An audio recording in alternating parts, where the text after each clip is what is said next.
inning, and we trail Cincinnati 3-2. In NFL news, the Chiefs are adding 2 years to Patrick Mahomes' deal in a reworked contract that keeps him in Kansas City through 2033 at a value of over $504 million, making it the first NFL deal valued at over $500 million. We have NBA Finals Game 4 tonight from Madison Square Garden between the Spurs and Knicks. That will tip off a little bit after 5:30. A bent tie rod can quickly bring a drive to a halt. For the parts needed to get back on the road, visit rockauto.com. Find a wide selection of quality parts at reliable low prices delivered right to your door. All the parts your car will ever need, Rock Auto.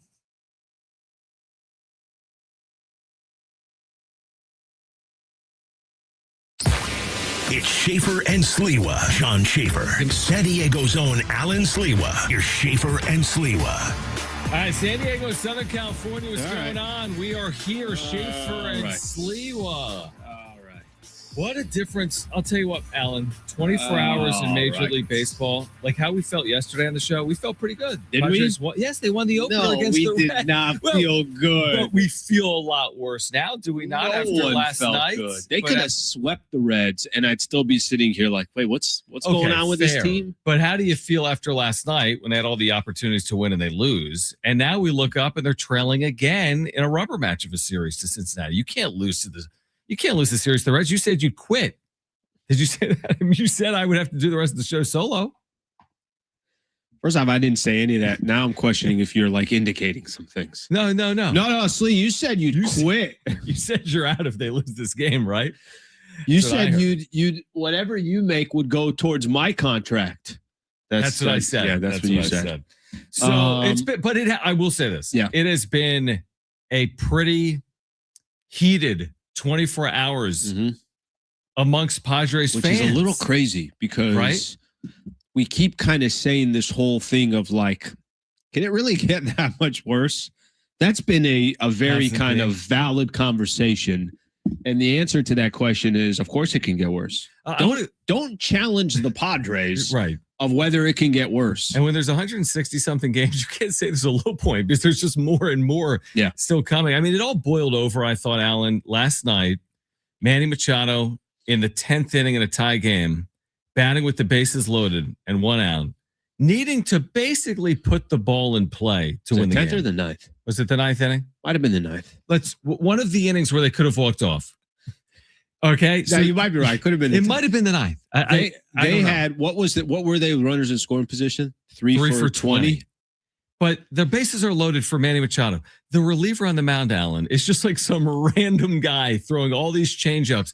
And Manny Machado goes down swinging, and then the Padres end up losing the game. And I'll tell you what, then strikes out. The 24 hours since that has played out, it's actually been less than that because it was last night. There has been so much criticism of, not like the whole thing was predicated on Manny not coming through there, but people are just fed up. No, here's what it was. I think there was like, again, I don't think I'm the only Padre fan that does this, but if somebody was watching me in that inning with Manny up, bases loaded, 1 out, they'd be looking at me and saying, are you not watching what this dude has done all year? Are you really that much of a fool? Like you thought he was going to come through. To think Manny Machado was going to come through? Goes back to the conversation yesterday. And I stand up, I would sit there and I'd say, yeah, I do think he's going to come through.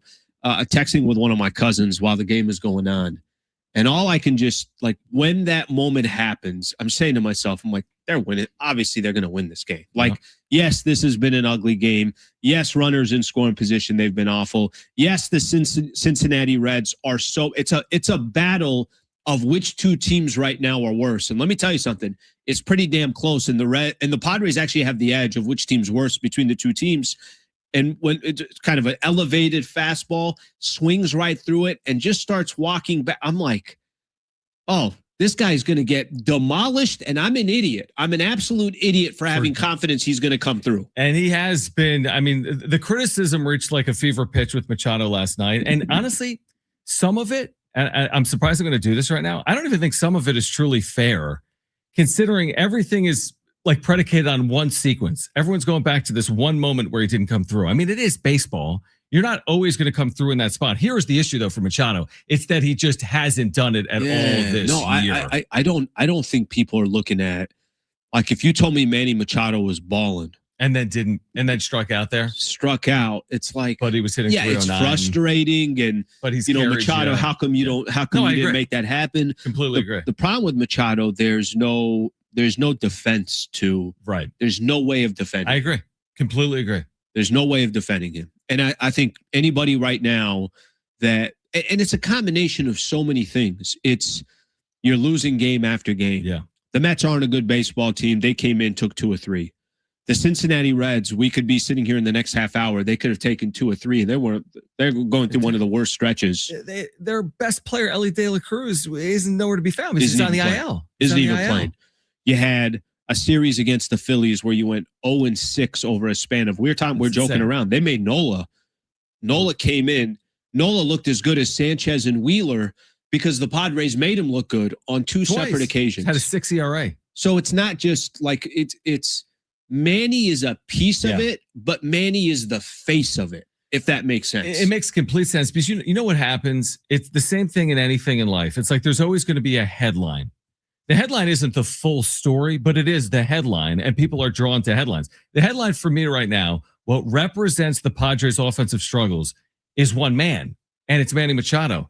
There are others that have struggled, and we know that. Oh, yeah. But Manny Machado, with the salary, with what he says publicly, with how he represents himself, with his inability to come through it all in the clutch, it's just like that is the headline. That is the story. It's true. That's the Padres in a nutshell with their offensive struggles right now. Yeah. Right?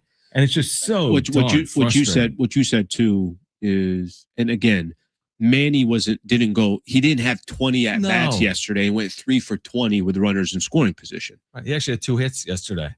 It's not all on one player, but it's like if I told you right now, give me some of the storylines to this season, Machado's face is one of the first things that's going to pop up. There's other storylines. Is there anything higher though than Manny hitting under 170? Would there be anything more significant than that? Only thing I could think of is Tatis having 1 home run. Yeah. Because of all the thing that's taken our energy so far this year, sure, that's one of the ones that's also taken a lot of energy.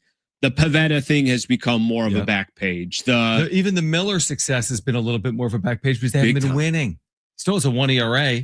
See how many stories were being written about Mason Miller early? How are people going to write about him? The whole Cy Young conversation, which was a great story. I mean, he's pitched beautifully, but you can't win it when your team isn't winning, 95 games. They're not in position to make it happen. So, but it all comes down to this. It comes down to the Manny Machado did not change, so far this season. Manny Machado hasn't changed. He's been the same kind of poor player all season. Yep. What changed is they started losing. And what changed is they started losing this big chunk of losses that they've put together. What really kind of, I think, became the separator of why Manny became this much of a conversation. Tatis. Now, Tatis he's freaking hitting. Yeah, he's hitting. So, like, I think this is the same thing with Machado. It's like if Machado was, again, 225, something like that, it's like, all right, it's not Machado, but that's not just the problem. But the Padres there are times they are single-handedly losing games because Machado's not coming through. I agree with you. Much more of the Padres. When this game goes final, we'll hear from Craig Stammen, and our Padres insider, Kevin Acee, is on the show today as well, coming up at 5:30. But on the other side, San Diego State knows its opponent in the inaugural Bill Walton Classic. Let's go. And Mark Neville, the president of Sports San Diego, will join us on the other side. We've got a guest from National University as well, and they'll join us live next right here on Schaefer and Sliwa, San Diego Sports 760, and live on the iHeartRadio app.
All right, Schaefer and Sliwa, San Diego Sports 760, special guest in studio. Listen to this for our listeners. You don't want to go anywhere because in 10 minutes, we've got not one, but two pairs of tickets to the inaugural Bill Walton Classic presented by National University. It's coming to Pechanga Arena this November. It's going to involve San Diego State men's basketball. It's actually two games. We've got a women's game with you. We've got USD and UCSD on the women's side. Do I have that right? I do. And we've got San Diego State, and their opponent is Colorado. That was announced earlier today. Mark Neville is in studio. Dr. Nancy Rowland is in studio. Mark's the CEO of Sports San Diego. Dr. Nancy Rowland, president of Sports San Diego, EVP at National University. And I'll start with you, Mark. First of all, this is a really cool announcement today. CU against San Diego State, the Bill Walton Classic. We've got pairs of tickets we'll give away in 10 minutes. But thanks for joining us and tell us about this event coming up in November. This is going to be one that nobody will want to miss. One of a kind, totally unique. Great opportunity for us to lift up our local Division I basketball programs. We've got 3 of them now in town with USD, UC San Diego, and San Diego State, of course. And so each of the 3 of them are going to be playing on the court at Pechanga Arena. And why Pechanga Arena is such a great place, it's totally appropriate for the National University Bill Walton Classic. He's won high school championships there. He played for the Clippers there. Awesome. And so we're going to have on Saturday, November 7th, you can get your tickets at BillWaltonClassic.com. And we're going to have the women play first, UC San Diego against USD. And then we just announced, we knew we were going to have the San Diego State men. Now we know who the matchup is going to be with. San Diego State really wanted to get a Power 4 opponent. It's really important for the schedule. We promised that. We went out there and we got one, and we're really excited. The Big 12, if not the strongest conference in basketball, one of the top conferences in basketball, and to get the Colorado Buffaloes to come to San Diego. So a lot of Buffs here in town, and November 7th is going to be a special night, special day in San Diego. Really, Dr. Nancy, I'll ask you this: just what this means, you think, to San Diego to have this Bill Walton Classic? Like, he's such a important figure for the city of San Diego, and just from your perspective, to kind of put this whole thing together, what do you think this represents and what it means for San Diego? When I look at it, I mean, Bill Walton is probably one of the most iconic athletes that's ever come from our community. And he stuck with the San Diego community after his professional career was over. But he was so instrumental in trying to bring people together in the community from all different sectors and all different facets. And I just think that every generation is familiar with Bill Walton. My children are very familiar with Bill Walton. And, he just represented what opportunities are out there for someone and how you give back to your community and pay it forward. And that's how he lived his life. We have 2 pairs of tickets. The Bill Walton Classic we'll give away in about 5 minutes. So be listening for that. Again, coming up November 7th, Pechanga Arena, including San Diego State against CU. I want to stick with Dr. Rowland for a moment because you're also the EVP at National University, the presenting sponsor of the Bill Walton Classic. Why was it so important for National University to play this role in this event coming up? Well, I've been with National University for more than 4 decades. And so when I came to San Diego, the Clippers were playing at Pechanga Arena. So National University is really in and of the community. Sports are what brings people together, regardless of who you're rooting for. And although we may not have athletic teams, we are very involved with the local sports community because that's where our students are. That's where our alumni, they're residing in the community, and sporting activities bring them together. And just a lot of the values that Bill Walton brought to the community parallel part of what National University's legacy has also been. Just to kind of stick on the Sports San Diego piece of things. And I remember, Mark, we talked, this was probably a couple of months ago, and you'd mentioned just how important it is to try to bring events like this to San Diego. What do you think this event will represent? And what's kind of a big picture perspective? Are these the type of events that you guys are hoping that is not just putting San Diego together, not just bringing San Diego together, it's bringing great businesses together as well? Just what's your vision from that perspective? Nothing, and absolutely nothing unites community like sports. Yeah. And no one really exemplifies the spirit of San Diego better than Bill Walton. And this event is going to be a celebration. We are going to celebrate the local college basketball programs we have in town. This event's going to benefit their NIL programs, make them stronger. And then we're going to celebrate Bill Walton. And there's no more appropriate way to do it than to help lift our local basketball programs, to lift community. That building is going to be full of San Diegans and proud San Diegans. And we're going to celebrate a man who has meant so much to this community.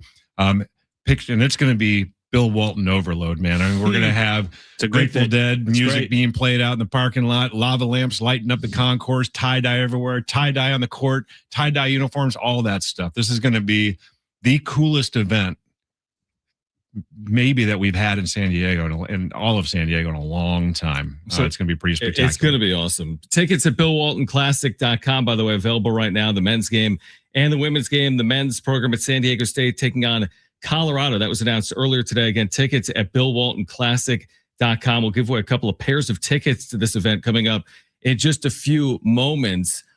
What is it for fans to look forward to in addition to the basketball? You kind of touched on it right there. You're going to be doing all kinds of a celebration around Bill Walton, but what can fans look forward to in addition to the basketball? Yeah, we got the two great games, in the women's game, and I will tell you those women's programs are awesome at USD and UC San Diego.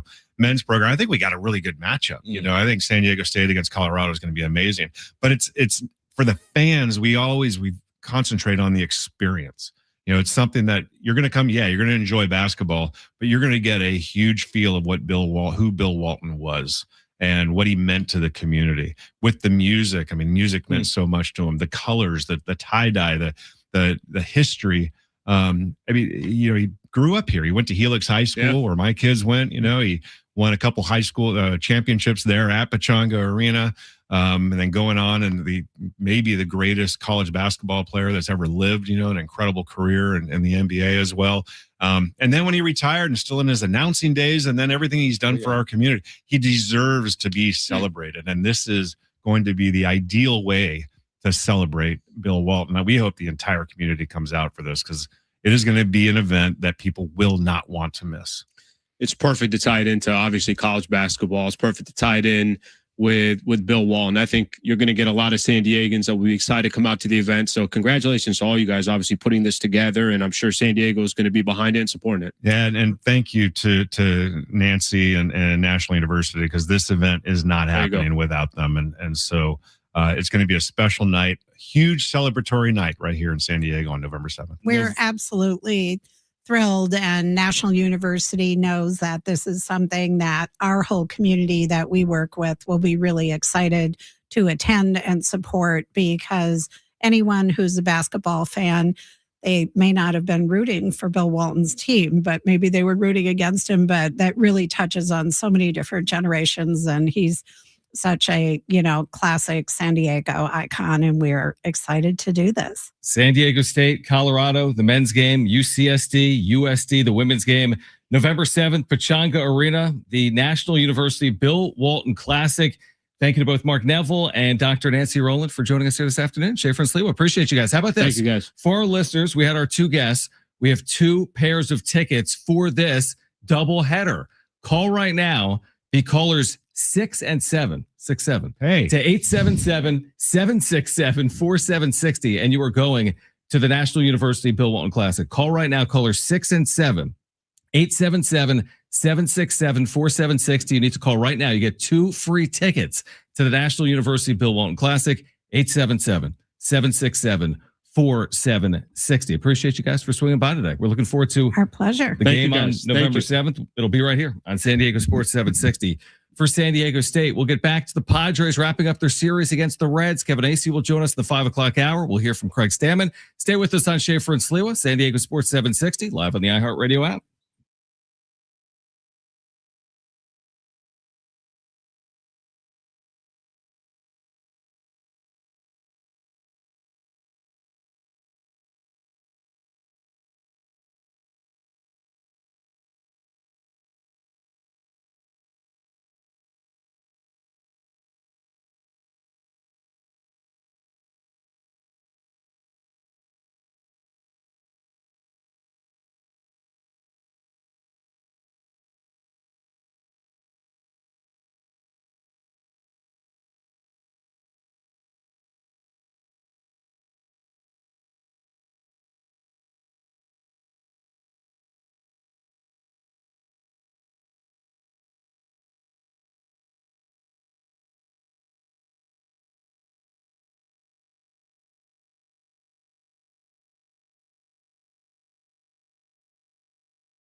This report is sponsored by True Green.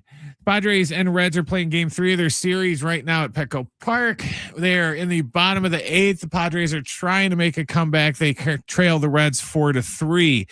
In NFL news, the Chiefs added 2 years to Patrick Mahomes' contract in the reworked deal. It will keep him in Kansas City through 2033 at a value of over $504 million, making it the first NFL deal valued at over $500 million. And we got game 4 from Madison Square Garden tonight between the Knicks and Spurs. That will tip off after 5:30. True Green's biggest sale of the year is here, and you can stop wasting your weekends doing your own lawn care. Sign up to get 50% off lawn care this summer and let the pros do the work. Sign up at truegreen.com by June 23rd to get up to 50% off this summer. Restrictions apply. See site for details.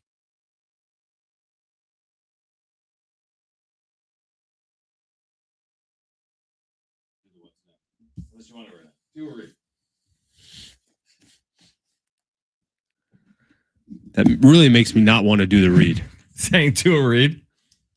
The way you say it, too. America is turning 250. And San Diego Sports 760 is celebrating with $250,000 in cash.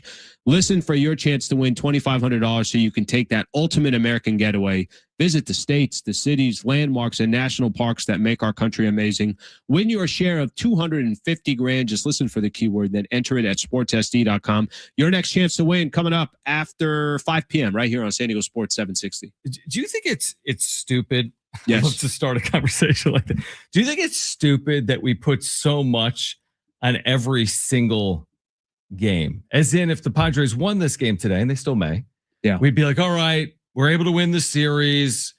You know, they've kept the ship afloat, so to speak. Maybe everything isn't perfect, but it's better than the alternative. Where if they lose this game, like you said during the crossover, and have said here to begin the show, like, what are we going to say if they don't win this game? Now they've tied the score up here in the 8th inning. So we've got a back and forth game, a lot like we had yesterday. Jeez. And is it the youngsters? It is. It's Samad Taylor. Yep. With a 2-out RBI single. This kid has been Mr. Clutch for the Padres. Mr. Clutch. No, I don't think it's an overreaction at all, because I think there's certain days we have overreactions where it's like, all right, yeah, you're just caught up in the moment. You're an emotional fan.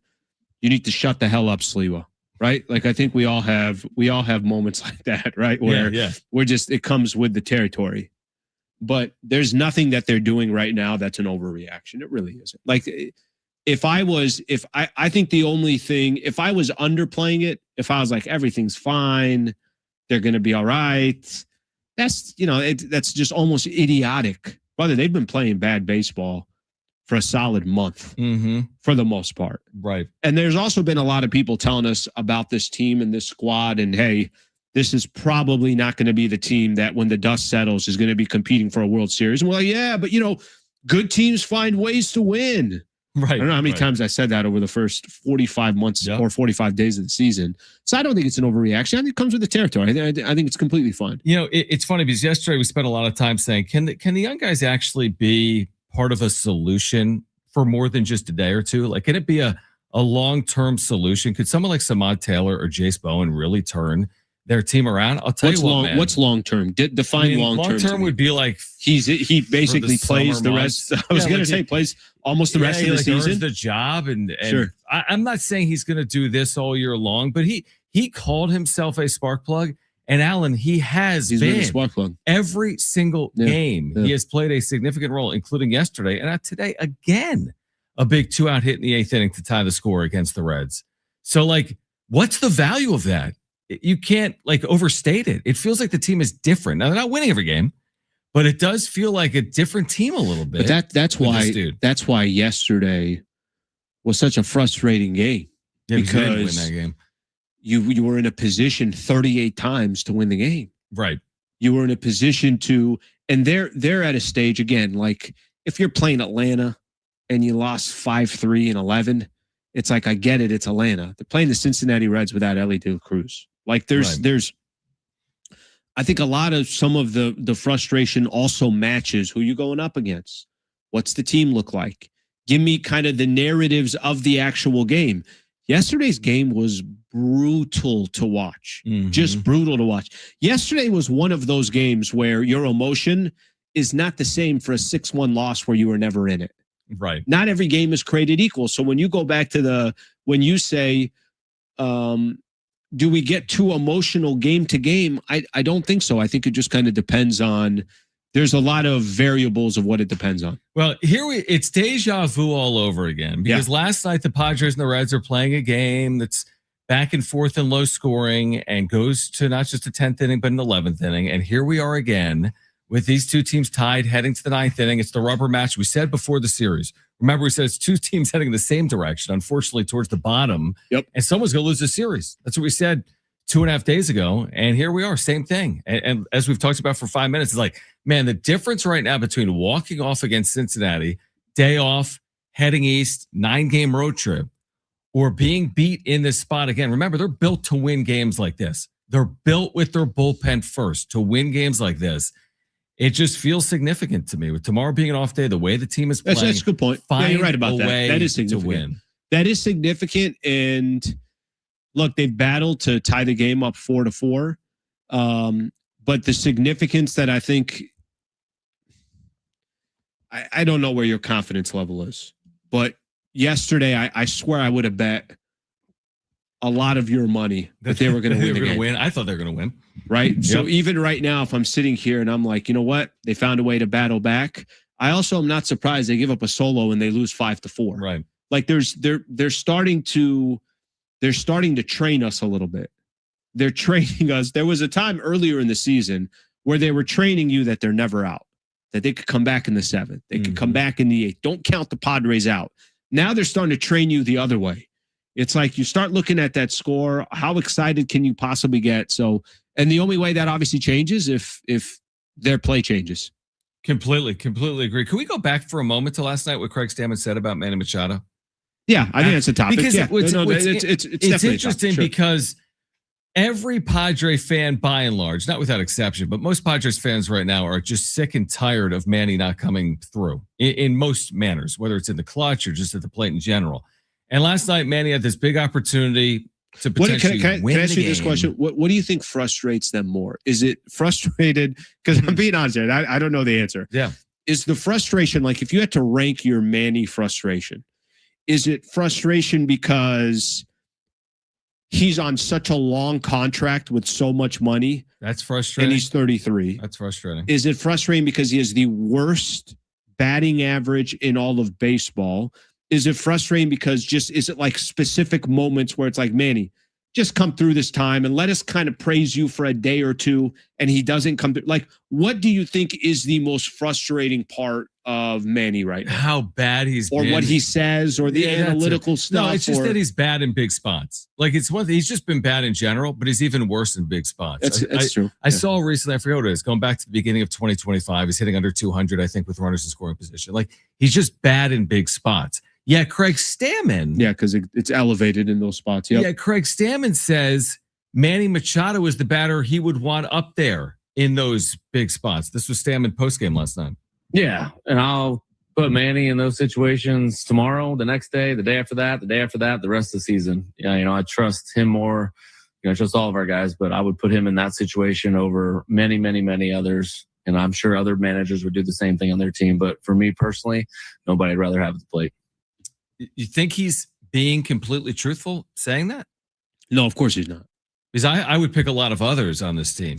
No, listen, I think, of course, he's not, but I think it's also important for him to have, hey, here's what I don't want to have happen. I don't want to be also another target for Manny Machado, another person that has no confidence, because I'm sure Manny Machado already has no confidence every time he's up at the plate. Right. Now, listen, I don't know what's better. Let me play out a scenario. Let's say Stammen said he's struggling right now.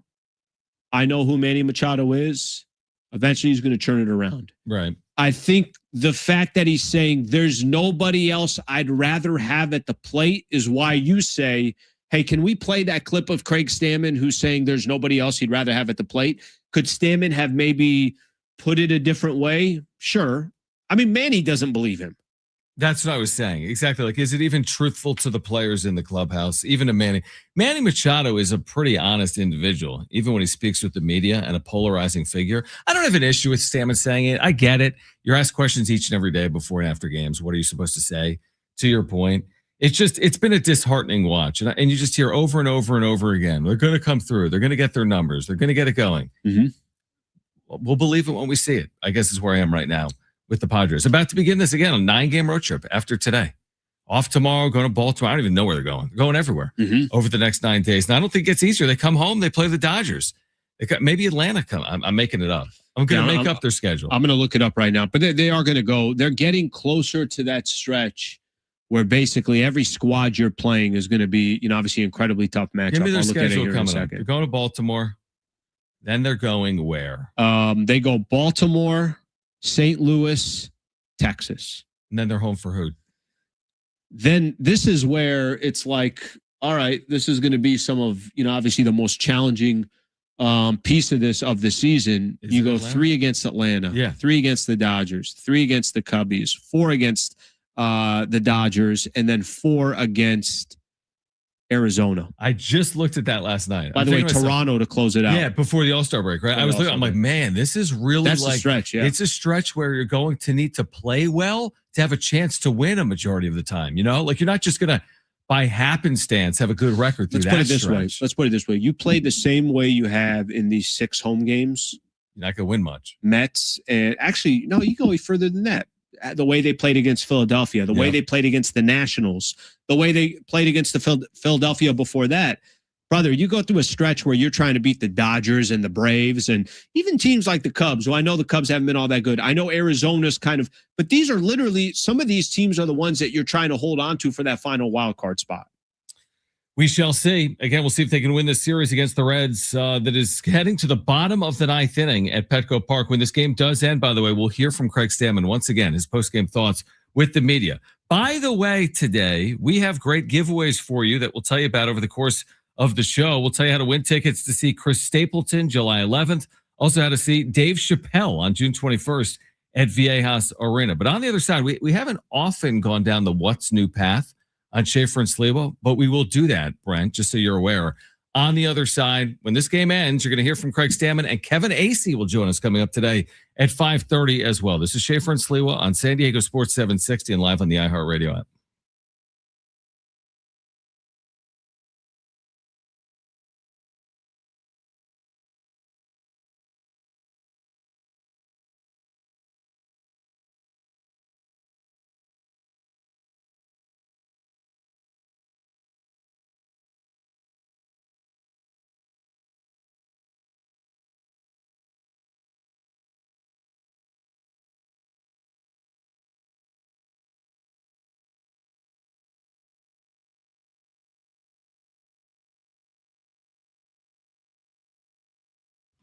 DraftKings Sports is live in all 50 states. Yes, that means you, California. The whole world is watching. One tournament right now, group stage chaos, knockout drama, and stoppage time heartbreak.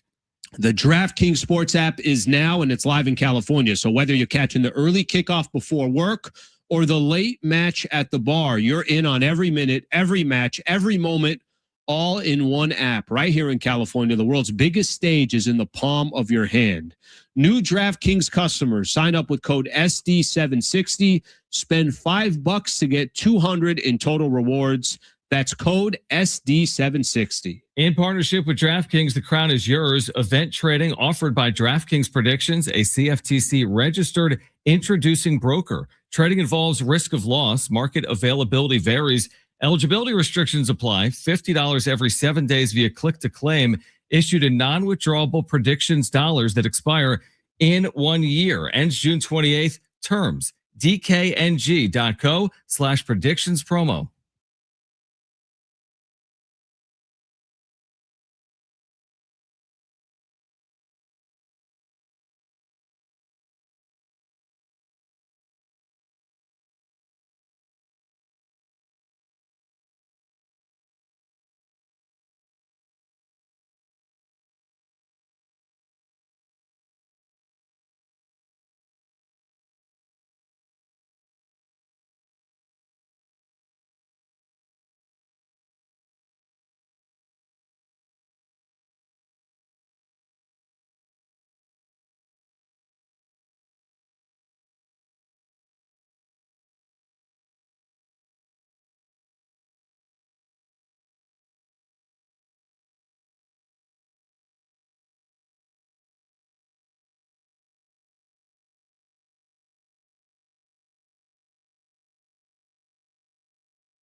All right, San Diego Sports 760 wants you to see Five Finger Death Punch and Cody Jinks live, and you pick the city.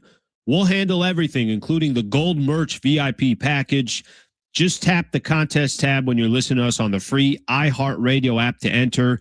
Get tickets at livenation.com. All right, we're going to tell you next hour how to win tickets to see Dave Chappelle. That's June 21st at Viejas. And also how to win tickets to see Chris Stapleton July 11th at the North Island Credit Union Amphitheater.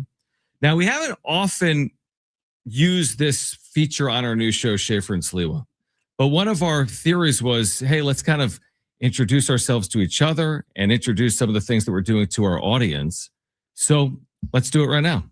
Well, My back doesn't hurt as much. that's news to me. I did cash under the table. Everything was under the table. Didn't see that coming. Let's find out what's new with Schaefer and Sliwa.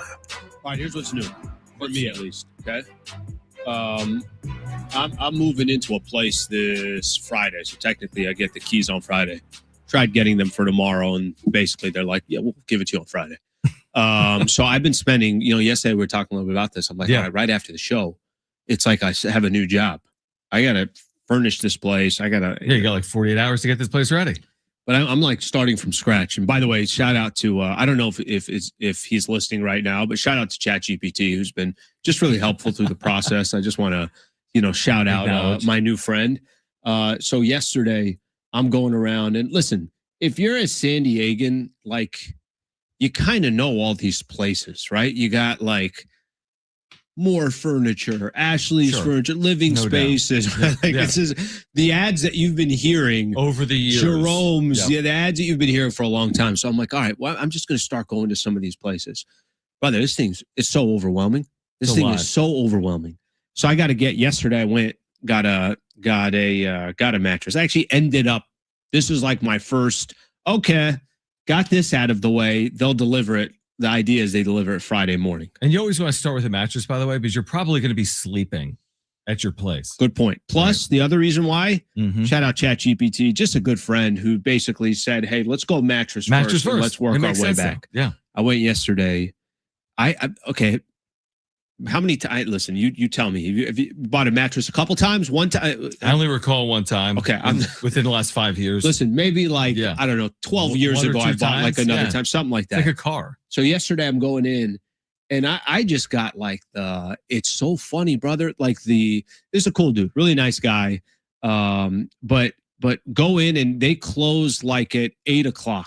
Right. And I get there like at 7:40. I'm like, I don't even have time for this to buy it. Right. This guy was like, we'll go late today. They left it open late for you. This guy's like, yeah, we'll take our time. We'll find the time. We'll find. Oh, wow. All right. We'll see. We'll see. Let's see how that one goes. We'll find the right mattress. We'll do this. We'll do that. So anyways, I finally got that out of the way. Over these next couple of days, I'll keep you. I got to furnish this place. I went earlier today. I'm going to Lazy Boy in San Diego. I went to Ashley's Furniture. I'm a confused person in all this. Well, listen, I want to hear more about it, but I also think our listeners are going to be let's make it happen. Pleased to know that the Padres won a series against the Cincinnati Reds on all things. A Fernando Tatis Jr. walk-off, 2-out solo home run in the bottom of the ninth inning. His second home run of the year is his second career walk-off home run. That thing just did not over the left field wall. I thought actually for a second, did it look like they'd have to review it? Did it look like no? It just got out. I'll tell you what, man. We said it to start the hour. He is red hot, and now if the power is going to come as well, he's swinging a really hot bat. He's hit over 400 in his last 21 games. He wins it for the Padres, who come back from 4-2 in the eighth to beat the Reds. Straight line drive that you were talking about. You said something a little bit earlier too. You said that this is when you and I were prepping. You're like, this dude is just confident, right? Like he looks confident at the plate. Let's see if that thing gets over. Just gets over. And caught by a fan in his hat. Yeah, I don't know. He's a Reds fan, but he's just literally caught with his hat. All right. It's a good win. It's a good win considering where they were just an inning ago, trailing 4-2. So, I mean, all wins are good wins, but to do it and come from behind fashion, that's who they are, Alan. A lot of their wins are based on rallies in 7th, 8th, or 9th innings. They've been a much better team in the final 3 innings than the first 6. And it was an important win because the alternative isn't good if they lost this game today. So I do think it's an important win, especially how they did it. The youngster Taylor, like you got vibes here. Taylor has provided a spark. And then Tatis, you want Tatis feeling good about himself. And he clearly is right now. Taylor is, I think, how you got 2 of these 3 wins. He won Taylor you the played a game. big He role. won you the game a couple days ago. He doesn't get that single to tie the game up. Obviously, they're not in this position and this spot, and he did it with 2 outs. So obviously, a big time moment right there. And again, listen, there's a lot to be frustrated about with the San Diego Padres. A lot. I could sit here. You and I do this. You do it more than anybody in the market for how many pods you do and post game shows and everything else than doing this show. There is not that much to be excited about for the Padres. You said something that they're about to get the day off tomorrow. They're going to travel and get ready for a 9-game road trip. What's that plane vibe going to be like? A lot better now. This might be the only thing that at least makes them feel good for a couple of days. We know the opportunity they missed out on yesterday to win that game. They, in my opinion, they should have swept the Reds, but I think the Reds could look at it a couple different ways as well. This at least vibe for one night makes some San Diegans and some Padre fans feel certain way. Especially after yesterday. I mean, to erase the disaster that was yesterday. If yesterday was the series finale and you were to sit on that for 2 days, we'd be singing the same song and dance for like 2.5 days. How could you lose in that fashion? What went wrong? Sure. Now you can kind of wipe away yesterday. They won the series. Such is life. I agree with you. They should have swept the series, but they didn't. And it's hard to complain about winning a series. Now, and maybe they shouldn't have. I mean, like a lot of the reason why they're not winning, or they go like if you go 3 for 20 was runners in scoring position, then no, maybe you shouldn't sweep a series. Reds were 4 for 17, but I do get the point. But here's the point: that despite everything, despite the fact that they're 4-12 in their last 16 games, they're 3 games over 500. They're right in the thick of the NL wildcard race. There's 90-something games remaining. You know, like there's still a lot in front of this team. Is the point? And hopefully they get out of the stretch that they've been in and start playing better baseball. And maybe this series points them in the right direction. Maybe not. Yeah, but it's better than the alternative. I don't think my mood is going to, drastically change because of what just happened. But this helps. Yeah. And, and I think most San Diegans are going to sit back. Here's what they're going to say today. They're going to say, man, Tatis just hit a walk-off homer to basically, I don't know, recover is not the right way to put it, but to at least leave a taste in your mouth that's not awful. They go 3-3 on this homestand, okay? Mm-hmm. This at least just allows you to say, all right, take a breather, go on this road trip, and it's going to take a week or 2 weeks of good baseball to start telling people like, all right, that was just a bad stretch. Yeah. It ain't going to come with one swing. It's not going to come with a win against the Reds. It's not going to come with winning 2 of 3 against the Cincinnati Reds.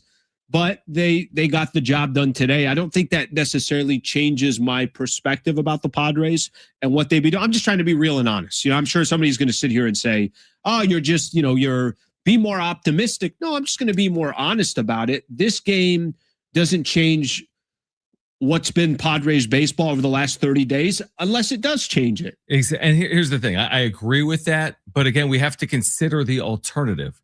Well, yes, winning this game hasn't completely changed the trajectory of the team. What would losing this game have meant?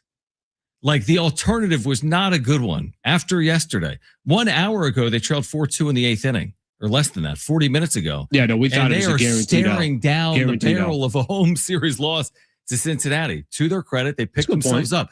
It's their one true tendency this year is they have a number of wins, overcoming deficits in 7th, 8th, or 9th innings.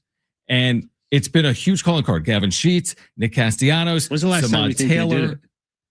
Well, no, actually, they just that's right. That was the game. The first game they won against. Was that the first game they won against Cincinnati? They come back, or was that Fermin? They just had Fermin trailing 2-1 in the 7th inning. Yeah, it's happened. Exactly. So, that's right. So they've done that 6, 7, 8 times this year. Mm-hmm. And we'll take it for the time being. We'll hear from Craig Stammen. On the other side, Kevin Acee, our Padres insider, will join us coming up at 5:30. We'll tell you how to win tickets to see both Chris Stapleton in San Diego and also Dave Chappelle in San Diego. We'll tell you about that on the other side. But our post-game reaction to a Padres series win, a walk-off win over the Reds, is next right here on Schaefer and Sliwa, San Diego Sports 760, live on the iHeartRadio app.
The report is sponsored by Anderson Plumbing, Heating, and Air.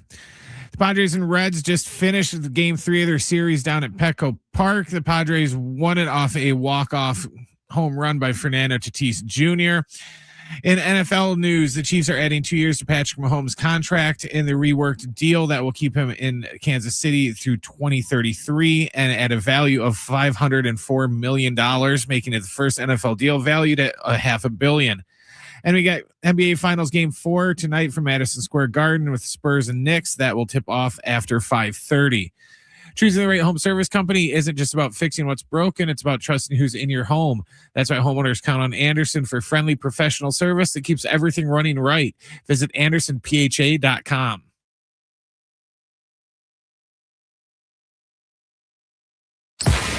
It's Schaefer and Sliwa. Sean Schaefer. San Diego's own Alan Sliwa. Your Schaefer and Sliwa. All right, hour 2. Schaefer and Sliwa reacting to a Padres walk-off win on Fernando Tatis Jr.'s second career walk-off home run. That's right, Tatis, Alan, and home run in the same sentence. First at home. His first. That's right, first at home. First at home what? First Walk-off. home run at home. The other walk-off was on the road, they said. Well, how can you have a walk-off on the road? No. First home run of the season at home. For Tatis. For Tatis. First home run of the season at home. But his second career walk-off means the other came at home, too. Yes. Right, because I don't think he walked off on the road. That would be impressive unless it was during COVID or something like that. But, okay, his first home run. I don't even remember the other. Where was the other? DC? Washington? Yeah, DC. Yeah, I think it was Nationals. We're going to hear from Craig Stammen coming up. Here's what I want to tell our listeners about, though. Do you want to give away Dave Chappelle tickets this hour or Chris Stapleton? Oh, we're going Chappelle this hour. Chappelle? Yeah, we'll keep the kind of vibe going right now. Go with some Dave Chappelle. How about this? Here's my talkback question to win Dave Chappelle tickets. Does Tatis have his swagger back? He's hit over 400 in his last 21 games. The thing he had been lacking is power. But, is Tatis at least partially back? Maybe not fully. Is he getting back? Can you have your swagger back if you're Tatis without the home runs? No, he just had a walk-off. Right, Look, he just had a walk-off. Yep. I mean, this happened when he hit his first one with the Nationals, and we all celebrated you know what that celebration was like. Yep. We all got together like it was 99. Yeah, exactly. Right? Yeah, it was a big deal. It was a big deal. But there was this immediate conversation after that. It's like, hey, the pressure is off to this. Now, look, this one is different. This one's different because he had 4 hits yesterday. Yeah. He had 2 hits today. He hits a walk-off home run. He's obviously seeing the ball well. That doesn't mean it's equaling power. But when I used to think of Tatis and that swag that you're referring to, typically that swag came with some bombs, right? That swag came with he swings, he looks at it for a second, he takes his time to first, he does his little dance as he gets around third, and he owned Petco Park. Like, he owned Padre fans. I think that's when he's at his ultimate swag. Of course, that's going to take some time to get there, but I think it's a fair question. Yeah, people can answer that question. The question is, does Tatis have his swagger back, maybe? Or is he getting his swagger back? To answer that question, open the iHeartRadio app, search for San Diego Sports 760, click on the microphone, and just by answering that question in the app, you're eligible to win Dave Chappelle tickets. Do you think Tatis is getting his swagger back? We'll hear from Craig Stammen coming up at about, I don't know, Brent, when are we going to hear from Stammen? Maybe 5 or 10 minutes. He's speaking with the media right now. We can get to the wrap right now, Alan. We can react to this win. Let's react to it. Yeah. We'll do the wrap in a little bit. Yeah. Here's the thing that is most striking to me. We talked about headlines earlier. Tatis is going to get it. He just hit a walk-off home run. Second of his career, second home run this season. He's going to get all the headlines. But the true story here is something you said 7 minutes ago. Samad Taylor has been brilliant for this team in 1 week. Who would have ever thought such words would come out of our mouth? Samad Taylor is the primary reason why offensively they won 2 of these 3 games. And that's incredible. And I don't know if it's going to continue, but it was sorely needed to have someone like that be that spark plug that he's been over the course of the last week. Yeah, not fair to him, right? He comes in and it's like, listen, I don't know what the expectations are for Samad Taylor. And there obviously aren't much expectations, but what's happening is he's playing hard. He's playing well. He is kind of igniting. He is giving you some renewed energy that you didn't have. We talked about this a couple days ago, and it's unfortunate, the Laureano injury. They DFA Castellanos. You just instantly overnight became younger. You instantly overnight became I don't know, it's not really the right term. It's more used for basketball, but it's like you're more athletic. You're more, you know what I mean? But there's more youth that's there. He's been phenomenal, and he's put himself in. Again, teams are going to start figuring him out. Of course, that's going to happen. But what the Padres need more than anything else, they're not getting it from a lot of their vets. They're not getting it from a lot of these guys that have been here for a while. Jackson Merrill hasn't been the player that you were hoping for, who's obviously young talent. He did this since he's been brought up, he's had a lot of impact. I don't know how much impact he's going to have, but up to this point, he's had a lot of impact. And I think even you feel it. You feel when you got somebody that young who has a clutch hit to tie the game at 4, looking back into the dugout and telling the guys, let's go. It's different because now you got all these guys that are cheering for him. They're like, who the hell is this guy? This guy kind of came out of nowhere. I think it's been a great week for him, about a week, something along those lines, that he's been up and he's been delivering for them. Here's the thing. So you referenced the fact that he's played a huge role in their 2 wins. I completely agree. Last night, Alan, in the 10th inning, before they lost the 11th inning, they were left for dead. They're down 3-2. There's one out in the inning. There's a runner at second. So you're no longer in a position where it's just like, get him over, get him in. Because I forget how the inning started, but they didn't move the runner. And there's Samad Taylor that singles and ties the score. Now, they didn't win the game. But he's doing his part. He's doing everything he possibly can. And I love a player that comes through in the clutch. He's been the opposite of Manny Machado this week. And that is really encouraging. And again, I'm not saying Jace Bowen and Samad Taylor are carrying this team to the postseason, but I am saying they could play a role in helping this team get back, find some of its footing. Just go find your footing. And then hopefully Toddy gets the swagger. Merrill plays better and Machado plays better. That's what I'm hopeful for. And the Toddy thing, I actually think is playing out in front of our eyes right now. I really do think that. Yeah, I mean, I think there's a piece of this where they had to win 2 or 3 against the Reds. They really did. They were like desperate to win 2 or 3 against the Reds. The Mets series, they didn't look good in the Mets series. And this is coming off of them, obviously struggling as much as they had been. You go 3-on-3 in the homestand, and I hate to say it, but you kind of just take it, just based off of how they've been playing 3-3. You take a 6-game stretch where you win half of the games based off of what you've been doing. I don't think anybody's going to hesitate on that. You're right. You're not going to depend on the young players. And I think, look, we'll continue to go back to this. Either we're having a serious conversation about the Padres, and that serious conversation could just be as simple as they got a shot at a wild card spot. They're 7-8 games over 500, and AJ Preller is looking to potentially buy at the deadline. All of that only happens is if your stars, I'm going to stop using the name stars, as in your big names that are on your team. Your highly paid players. Your highly paid athletes, compensated very well, they come through. So great to see what some of the youngsters are doing. That's not how you're going to make the wild card. That's not how you're going to convince AJ Preller to go buy before the trade deadline. The way that happens is Tatis is back to Tatis. Machado is not one of the worst averages in all of baseball. Jackson Merrill, Xander Bogaerts, go down the list of everybody else. All right, let's hear from Craig Stammen. He just finished speaking with the media. I'm guessing it starts with Tatis, or does it start with Michael King? Does it start with King? All right, the game in general. This is Craig Stammen just a moment ago. Yeah, good fight. We've had good fight the whole year. And there's nothing I can say that we can do more. And as far as that aspect goes, the dugouts stayed lively even in the days where it just doesn't seem like we'll ever get a hit with the runner in scoring position. But, it makes the days when you stay positive and stay after it, the days that it does come through, makes them a little bit better. Tatis, both of his homers sort of make you think, gosh, it's weird he hasn't run into more like that. What are your thoughts as that one's kind of... That's exactly my thought. It's a wonder that he hasn't just ran into a few more. We see other guys hit home runs and it seems like they're just running into balls, but it's not that easy to hit a home run in the major leagues. We take it for granted with some of these guys, and it's just nice to see Fernando sneak one over the wall today. I know there's just no way to predict it, but like when he does do that, when you guys do bounce back like this, you just have this hope, this belief that, okay, this will be what it is that gets us going.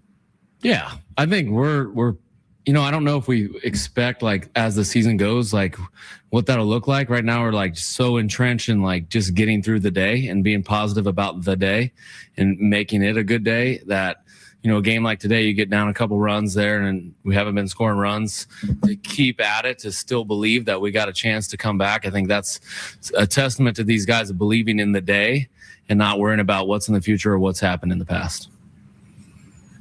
I know Fernando wasn't hitting home runs, but he has been pretty hot at the plate lately. Is this kind of maybe like, is he back, you think, kind of, now that he's kind of got that pull side? I don't think he ever left personally, but this is just the waves of baseball. If that was a stretch in the middle of the season, it would probably be less talked about. But because it's at the beginning of the season, those are the only stats we can look at, is like specifically what they are from the beginning to now. But I do think like he's definitely making some strides as far as where he's, getting his singles and getting hits, hitting with runners in scoring position, taking better at bats, controlling the strike zone better. And then we've seen a few barrels here of late too, a few doubles, and the double to right field yesterday, the home run to left here. He's definitely been putting in the work, and sometimes the work doesn't just translate in a day or two. It takes time, and the hitting coaches have done a great job with him staying patient. He's done a great job staying positive and smiling and being okay with failing sometimes. But I think his perseverance has showed here lately. What can then a moment like this do for him to build the confidence? Yeah, I think it's just belief, a little bit of belief, like what I'm doing is right and what I've been doing is right, and that, yeah, I am still Fernando Tatis Jr., and he is. And, he can change a game at any moment. And he had some big hits today that helped us win the game. What'd you think about, the pitching basically went like it kind of had to. Michael had to go long, and then your guys that were available had to do what they did. Yeah, we talked about this a few times, but the strength of our bullpen is all of the bullpen. And to have guys like Ron Marinaccio and Wandy Peralta, who haven't pitched a ton in this series, be able to come in and, I know Ron gave up the homer, but to get out of that inning and then Wandy to come, face the top of the order, like it's no big deal. Get a double play ball, get a couple ground balls, which is what he does. It's nice to have those types of veteran players that can come in and get outs. Huge for our bullpen, huge to save those guys, give them 2 days off and get ready for Baltimore. All right, Craig Stammen off the win over the Reds here today. Get ready for Baltimore. The O's. How they doing? How is Baltimore doing? 31 and 37. I was going to say they've been very disappointing. They've lost 4 games in a row. All right, so take advantage of that. Yeah, St. Louis has been good. You're going to St. Louis. What's the Rangers record? Cardinals, by the way, 36 and 28. What's going on with St. Louis? And what's the Rangers record? Texas. It's a great question. 32 and 34. All right. So you got some winnable games here until you go through a gauntlet. Until you go through some Dodgers and this, that, and the other. All right, we're going to get to the wrap coming up on the other side. Plus, we're asking you to tell us if you think Toddy's got some of his swagger back. And the way to win those Dave Chappelle tickets is by telling us on the iHeartRadio app. So open up the app, search for San Diego Sports 760. Get in there. Click the Talkback mic and tell us if you think Tatis has his swagger back for a chance to win a pair of tickets to see Dave Chappelle on June 21st. The wrap coming up next. We'll get you ready for Game 4 of the NBA Finals as well. Schaefer and Sliwa, San Diego Sports 760, live on the iHeartRadio app.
San Diego Sports 760, your home for live coverage of the 2026 FIFA World Cup. Get daily match updates from the opening match, June 11th, to the final, July 19th. Your live play-by-play of the most anticipated games and every USA match. 2026 World Cup coverage live on San Diego Sports 760. World Cup starts tomorrow, man. World Cup in Mexico starts tomorrow. By the way, what time is that? Is that noon? That's at noon. Okay. And my Orange Theory friend happens to have played for like the English national team and is like a famous Fox commentator, Warren Nolan. He will join us tomorrow at 4 p.m. He's actually in Guadalajara. Perfect. He'll call the second World Cup match, which is on the opening day, and that'll be tomorrow night. He'll join us tomorrow at 4 Why p.m. aren't we in Guadalajara? We're already going to Monterrey, Mexico. Do you want to do all of them? We could do Guadalajara, we could do Monterrey, and we could do Mexico City. I'm going to end up with a Comrex, and you may never see me again. You're just going to live down there and do the show? No, I'm just going to what did I say? everywhere. I said Warren. You know who Warren Nolan is? I met Warren Barton. You know why I said Warren Nolan? He's a college basketball analytics guy. And the season just ended 3 months ago. Does college basketball. Did I say earlier analytics. to text you, Mike, Warren Nolan, or did I say Warren Barton? I think I said Nolan, but I could be wrong. All right, so which Warren is coming on? The former English national team player that calls matches for Fox Sports. Well, it'd be awesome as if you accidentally texted the college basketball analytic guy. Honestly. And if you told him that's our guest tomorrow, we just randomly. You know what's funny? I put his name in my phone. I probably shouldn't do that. As Nolan. I'm all over the place. It's all good. I'm all over the place. It's all good. Can we get to the rap rant, please? Let's get to it. It's time for the wrap. Presented by Sombrero Mexican Food. Check out their website at sombreromex.com. What's your reaction to USC hiring the first director of AI in college football history? Director of AI. Like I want to be surprised, but it also makes sense. Kind of makes sense, right? The like to break down your AI. opponent via AI. Okay, let me. Where are you right now with using like ChatGPT or one of these others? I use AI. I'm starting to use it. You more use it and a more. lot, which is good. I think let's put it this way: the mattress I bought yesterday. You bought it. Probably not buying it without having. I'm not even kidding here. Like the amount of hey, this is what are you looking for? What's the budget? Let's go through this. Yeah, I guess I'm not surprised. I'm surprised because it's the first time it's happened, but I'm not surprised by the concept of it. Yeah, I think it's smart. I mean, look at how AI has impacted society over the last 24 months. So there's certainly some advantages, you would think, to specializing in it in college football as well. And here's what happens in college football. If one team does it, all the teams will do it. Oh, yeah. So this will probably be the start of a trend. Oh, Acee probably so. Yeah, we're the first. Can you imagine of all the universities? It's Acee. That nose is going to be pretty high up there. No doubt about it. Next question. Who do you expect to go further in the World Cup, USA or Mexico? Okay, I have no idea how far Mexico is supposed to go. I'm going to say USA. Watching them against Germany, don't laugh because it's a friendly or it's like a prep game, whatever the case is. But they've looked good in both of their prep games. Was it Senegal? I think they won 2-0 on. And then you had the Germany game. They lost 2-1. I'll take my chances. I'll say USA goes further than Mexico. It's kind of a hot take if I disagree with you. No, it's not a hot take. If there's any American that gets upset because you go against USA in the World Cup, is like, well, we're not known for soccer. So can we stop pretending that? Yeah, we're supposed to win it all. No, I'll agree with you and hope that the USA goes further than Mexico. You got scared of the Americans, didn't you? Yeah, you I'm you thought an American. Your Twitter feed was going to be. I'm an American. Okay, fine. So I'm rooting for Team USA. Go ahead. Mexico's going further than USA. Mexico, how could you say that? Did you hear that, listeners? Alan thinks Mexico's going further than Team USA. Yeah. I say US. If I'm lucky to get a tweet that somebody says anything. Next question.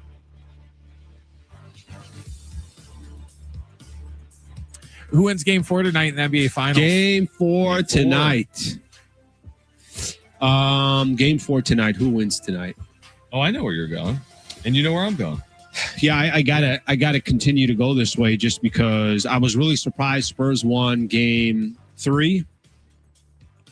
I would be shocked if the Knicks lose both of their games at the Madison Square Garden. I think they'll make their adjustments. I think the Knicks have been more clutch than the San Antonio Spurs. I think the fact that they got so many more vets is the difference right now in this series. It should be 2-1 San Antonio right now, but that's their problem for losing both of those games at home. I lean towards the Knicks. The Spurs even this series tonight. How? By outscoring New York at the Garden by at least a point. And I think the formula is similar to what we saw in game 3, which is just like muck it up. That's good. Physical. And see if Wemby can have another like 35.6 block, 11 rebounds. Do you see what everybody's been saying about Wemby? That he's a villain. No, but there's a lot of NBA players. I've seen a couple. Like, Yeah. I've heard Charles Barkley say this. I've heard, was it Jose Alvarado after the game as well, said something to the effect. Basically, like, yeah, go at Wemby. Not be dirty, but send him a message because he did something really? to Jalen Brunson. Oh, that'll be interesting to see. Yeah, I'm pretty sure the referees will see that if that happens. I don't know if it's the best Wemby, though, idea. you don't always see it. The thing with Wemby is sometimes he's hard to see. You know what I mean? Like he can hide a little bit out there because of his size. 100%. Next question. 100%. It's a great point. Is Fernando Tatis Jr. back? Is Tatis back? You know, for the first time, this is a real conversation, I think, this year. For the first time. Right. Not because he hit a home run that, I don't know, it probably went 325 feet. Like, Right. He didn't go very far. Mm-hmm. But it's a walk-off home run. But here's why I'm going to lean towards, I think he's semi-back. He's semi-back because he is hitting the ball. Yep. He is getting on base. He is helping you produce runs. No, I talked myself out of it. He's not back. I need to see it for a longer stretch. And the only time that I could comfortably say Tatis is back is if Tatis is also hitting home runs and he's also not making dumb decisions on the bases. So I'm going to say no. I don't think he's back. I'll lean towards he's approaching being back, but he's not fully What back. is that? Like, but what is that? He has turned the We have ship a yes around. or no question, and you just said he's approaching. Close. He's close to being back, but he's not fully back. All right. Bro, you're a politician. How do the Knicks? That was a good That was dance. political, right? How do the Knicks win tonight? How do the Spurs win tonight? Let's do it. We'll get into it on the other side. Plus, we will hear from Fernando Tatis Jr., what he had to say after his walk-off home run down at Petco earlier this afternoon. Plus, we're giving away those tickets to see Dave Chappelle. Do you think Tatis is back? Tell us on the Talkback mic. Open the iHeart app and search for San Diego Sports 760. This is Schaefer and Sliwa. Stay with us on San Diego Sports 760. We're live on the iHeart Radio app.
This report is sponsored by Anderson Plumbing, Heating, and Air.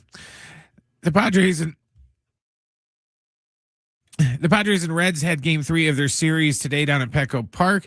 The Padres won 5-4 off a walk-off home run from Fernando Tatis Jr. Their next game will be against the Orioles. In NFL news, the Chiefs are adding 2 years to Patrick Mahomes' contract and a reworked deal that will keep him in Kansas City through 2033 at a value of over $504 million, making it the first NFL deal valued at over $500 million.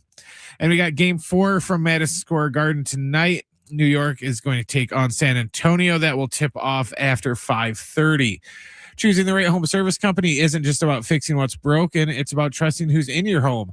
That's why homeowners count on Anderson for friendly professional service that keeps everything running right. Visit AndersonPHA.com.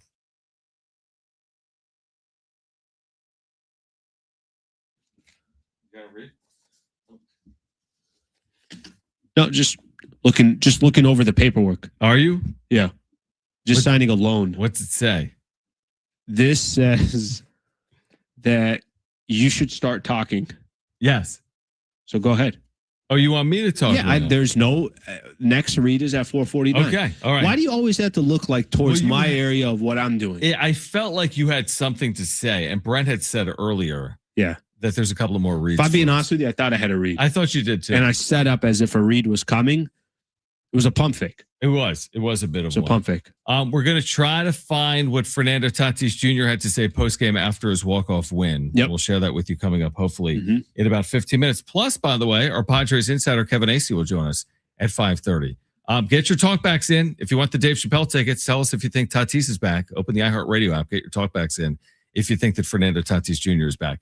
Also tonight, in 1 hour, Game 4, MSG. I would call it a pivotal Game 4 with the Knicks leading the series 2-1. So you did say you are taking the Knicks. Yeah. What is the reasoning behind it? What will be different in Game 4 for New York as opposed to how it played out just 2 days ago at the Garden? I think a lot of things. I think the Knicks were walking into Game 3, the anticipation. There was a little bit of you could tell they were overwhelmed by the moment. I agree with that. Nothing will be new now. Now there's okay, got that one under your belt. By the way, listen, they built themselves a cushion. How many teams do you know that go up 2-0 and they start the series on the road? So 11. There's 11. There you go. But there's a little piece of this. They didn't have to win. They weren't the desperate team, but I'm still surprised they lost that game. I think you're going to get the real Knicks version tonight. Now, San Antonio, this is typically in the NBA, and it's not that much different, I think, in baseball. Maybe it's less in the NFL, but in baseball, you can have a big playoff game where Aaron Boone hits the home run or Jake Cronenworth has the huge hit. It's not uncommon for that to happen. I think in NBA, I think in basketball, role players play such a key piece in whether your squad wins in the playoffs or if they don't. So we watched, you and I, when the Lakers Thunder series was going on, it was Alex Caruso was the difference. Jared McCain was the difference. Sure. AJ Mitchell was the difference. So I just think tonight you had 6 guys scoring double figures for the Spurs on a couple nights ago, whenever they played. Was that Monday night? Yep. I think they'll come back down to earth a little bit, but I think more importantly, I think the Knicks, you're not going to get Karl Anthony Towns only took, I think, 10, 11 shots. You just didn't have enough from the Knicks, and I feel like that was a lot on their shoulders in Game 3. I think you'll get the real version of the Knicks, which I don't think you saw in Game 3. Well, here's what I hate to say it because I don't want them to win, but I feel like that's what's going to happen. But I feel like the Spurs kind of found themselves in Game 3. And speaking of it's not new anymore, their young team that looked a little shell-shocked and unlike themselves towards the end at of the home. games. It feels like now all of a sudden that's the Spurs team that beat Oklahoma City, the team that was more physical, more confident. I like physical. Give me physical. I think that's better for them. I think it is much better for them. And Victor Wembanyama, again, by his own admission, said he didn't get down from the high from the Game 7 win at Oklahoma City. He said that after Game 2. I thought he looked like a different player in Game 3. And now I just think he's firmly settled into the series. I really believe that. And they know this as well. If they lose tonight, the odds are incredibly low. We've seen it before. We've seen Golden State, Cleveland 3-1. But I mean, the odds are incredibly low if you go down 3-1. So it's a tall task. Like think what you're asking them to do. You're asking them, a team like you said, very young, a team very like young. You just said, in the New York Knicks that understand they have control of a series. They lose tonight, they no longer have control of that series. Lost control. They lost. You got vets that are sitting on the other end. You got Mike Brown, who's been a part of this coaching tree for years and has been in this situation and predicament before. You got a lot of players from the Knicks side that also understand, like, hey, we can't collapse in 2 straight games against the second youngest team to ever make the NBA Finals at home. So I think everything that you're putting to point there, I think the Knicks obviously understand the magnitude of this game. They almost give New York a championship by winning this game tonight. That's how critical this game is. If you go up 3-1, I agree with you. I think winner tonight wins the series. How about that? Winner tonight wins the series. The odds will favor San Antonio if they win tonight. They'll have 2 of 3 at home. If Knicks win tonight, they'll win in 6. If Spurs win tonight, they'll win in 7. Yeah. I really do believe that. The winner tonight will win this series. Yeah, I think that's fair. Very difficult for the Knicks to recover from 2 home losses with all that anticipation going to. That's how it'll feel to me. Mm-hmm. And we'll see if we're proven wrong or not. And for San Antonio, I even with 2 out of 3 hypothetically at home, if you go down 3-1, you're still going to get there. The whole 2 out of 3 thing is, well, you'd have to win at MSG in game 6. And by the way, imagine that environment. But you know what's odd? It's so weird to have. I mean, even San Antonio, what was kind of one of their more impressive runs this playoff series. Yeah, they win a lot on the road. Yes, they won 2 in OKC, game 1 and game 7. They won. Good point. What game was that? What series did they have before? Portland down 2-1. 2-1. Remember, that's when Wemby went down with a concussion. Yeah. And they won. I think against Minnesota, they had to win. I could be wrong on that one. I'm pretty sure they won on the road in Minnesota. But that's won a lot of very odd for a young team to have that much success on the road. To win, brother, to win game 3 on the road against the Knicks, dude, that was so freaking impressive. They have studs. Now, everyone talks about Victor Wembanyama. How can you not? Of course. They have studs. Like Dylan Harper's been incredible. Dylan Harper is a stud. I mean, they really do have like a legit big 3. A lot of people have talked about last year Oklahoma City's big 3. This looks different. I mean, you can't compare Chet to Victor Wembanyama. Sure, Jalen Williams and Shea are terrific players. Yeah. But the Harper, Castle, Wemby combo is as good as it gets right now. Yeah, and that's all of them obviously well under 25. Yeah. So the oldest is 22. The question is Wemby the oldest of that crew? 22. That's right. 22, 21, 20. Dylan Harper's 20. Yeah, it's insane. Spent 1 year in college. That's one dude that they have. I mean, a little bit in the weeds on this, but you can't, if you're Mitch Johnson, you can't not play Dylan Harper 30 minutes. Like, and it's crazy to kind of see. Imagine you're in such a high stakes type of position and you need to play a 20-year-old 30 minutes of ball. Right. On the road. What do you think? What do you think we get from, what do you guys think we get from Wemby tonight? Because Wemby was okay in the first 2 games. He was spectacular in game 3. Karl Anthony Towns outplayed him in the first 2 games. Cat was not good in game 3. What do we get from Wemby tonight? I can see like 4 points, 3 rebounds. Okay, I like the 3 rebounds. I like the 3 rebounds. No, I think he's going to be dominant again. I really do. I think he understands the gravity of where they are. They're going to throw everything at him. They will. Yeah, they will. And honestly, he's a very good distributor. His hands are terrific. But I think it's the vintage 30. 9 or 10 rebounds, 4 blocks. That's what I think we see from him. Because he can't disappear. Even if they throw everything at, he can't have 8 field goal attempts. Like that. That's not possible. They have to find a way for him to attempt 15 plus shots. He had 18, for example. Brent, what do you got over there? What do you think? I was just going to say the Spurs are 7-3 this year in the playoffs on the road. Wow. They were 2-0 in Portland, 2-1 in Minnesota, 2-2 in Minnesota, and 1-0 against the Knicks. Real quick, did you guys see this?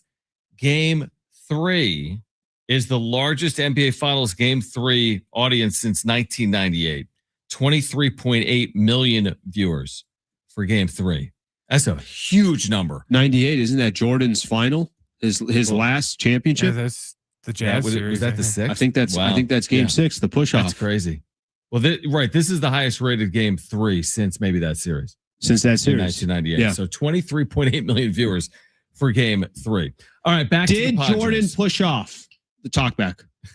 You can hit us up on the talkback with that, or tell us if Tatis has his swagger back. Yep. For a chance to win Dave Chappelle tickets, we'll give them away on the other side. If you want a chance to win those tickets, tell us if you think Tatis has his swagger back. Open the iHeartRadio app and click on that red talkback microphone after searching for San Diego Sports 760. More on Tatis's second home run of the year, a walk-off winner for the Padres down at Petco earlier this afternoon. And Kevin Acee will join us at 5:30 on Schaefer and Sliwa, San Diego Sports 760, live on the iHeartRadio app.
Nando to left. Bidet going back.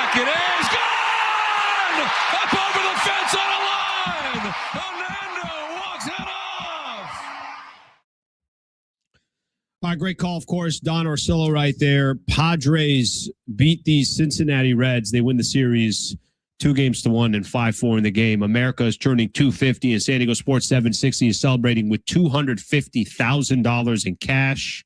Listen for your chance to win $2,500 so you can take the ultimate American getaway and visit the states, the cities, landmarks, and national parks that make our country amazing. Win your share of $250,000. Just listen for the keyword, then enter it at sportssd.com. Your next chance to win is coming up after 5 p.m. on San Diego Sports 760. So if you want the Dave Chappelle tickets, by the way, you still have time to get your talkbacks in. We'll announce a winner. Are we going to announce a winner here coming up before 5 p.m.? We will. And do we have a talkback we can play on air? We do.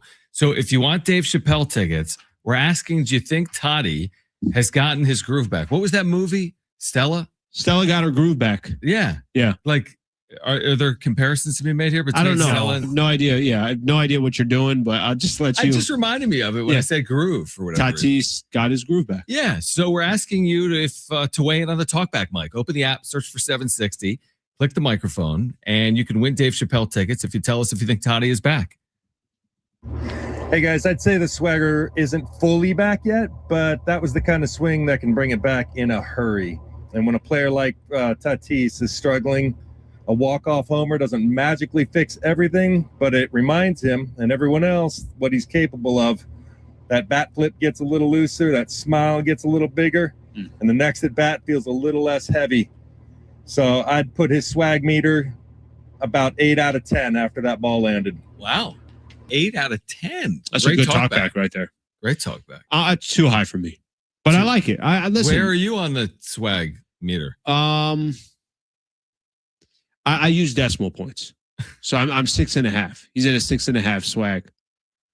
That's fair on his swag because we haven't seen a lot. Like Brent made the observation off air. But I think the fan was excited. Like the fan swag for Tatis was higher than it actually is. He got excited. Well, what I do like Brent mentioned this off air, and I agree with him. Like to see Tatis exuberant, like joyful, with those mannerisms. Now, who isn't in a walk-off home run? I mean, he's taken his shirt off, which has been like a trend with his 2 walk-offs in his career.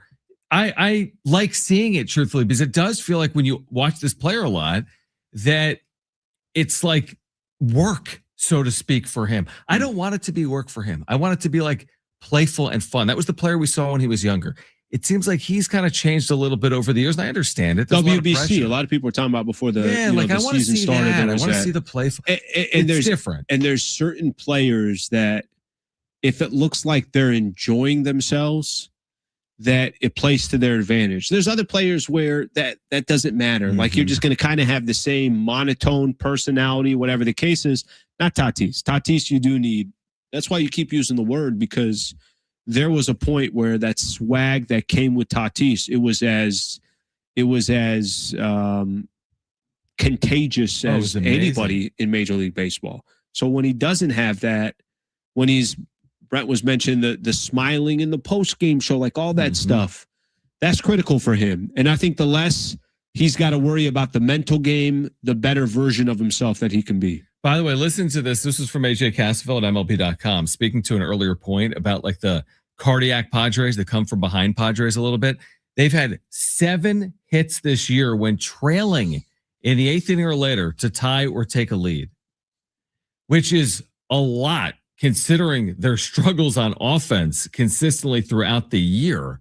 That they have turned the tables on a lot of games, considering how bad their offense is in these late game situations, where if it didn't happen like this, like even if they just had 4 of them, which would not be a low number on the 10th of June, then right now you're talking about a 500 team or a game or 2 under. So that clutch moment, Samad Taylor today had the hit trailing to tie the score in the 8th inning. Tatis in a tie game hit the walk-off home run. Yeah. And it was for me the other day. Listen, I just want it's kind of funny on this, but I just want to see good baseball. I don't need the dramatics. I don't need the coming back. I mean, of course, it's obviously it's an unbelievable stat to have this many games that you're trailing in the 7th inning and beyond, and you're coming back. But I think for most Padre fans right now, listen, you take the drama, I'm sure people that are driving home right now, left the game, they're feeling good about themselves. Somebody that was watching the game feels good. The day is just a little bit better when your squad wins.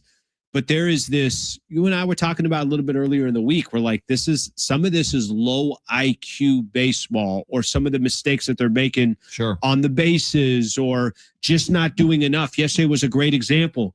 You went 3 for 20 with runners in scoring position.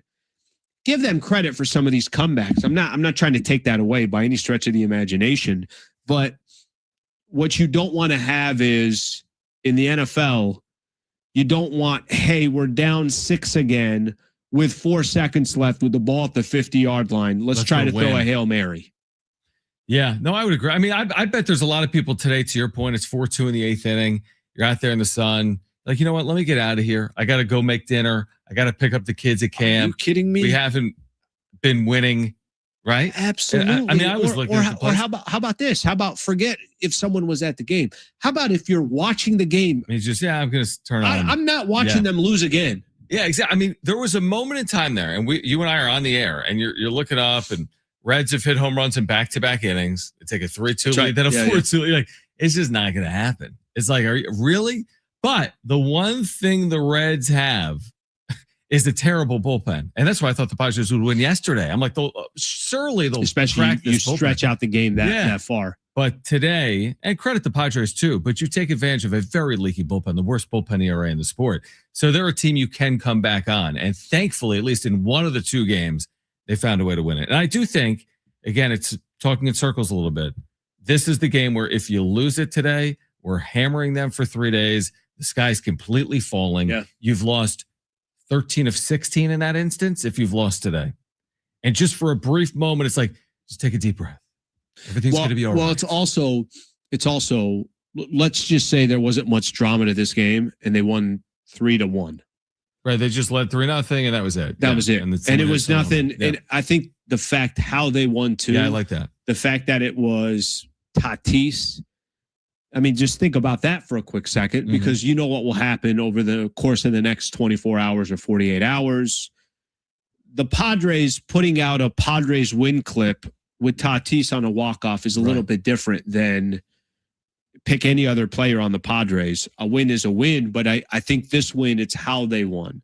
It's almost like, hey, is one of our guys back?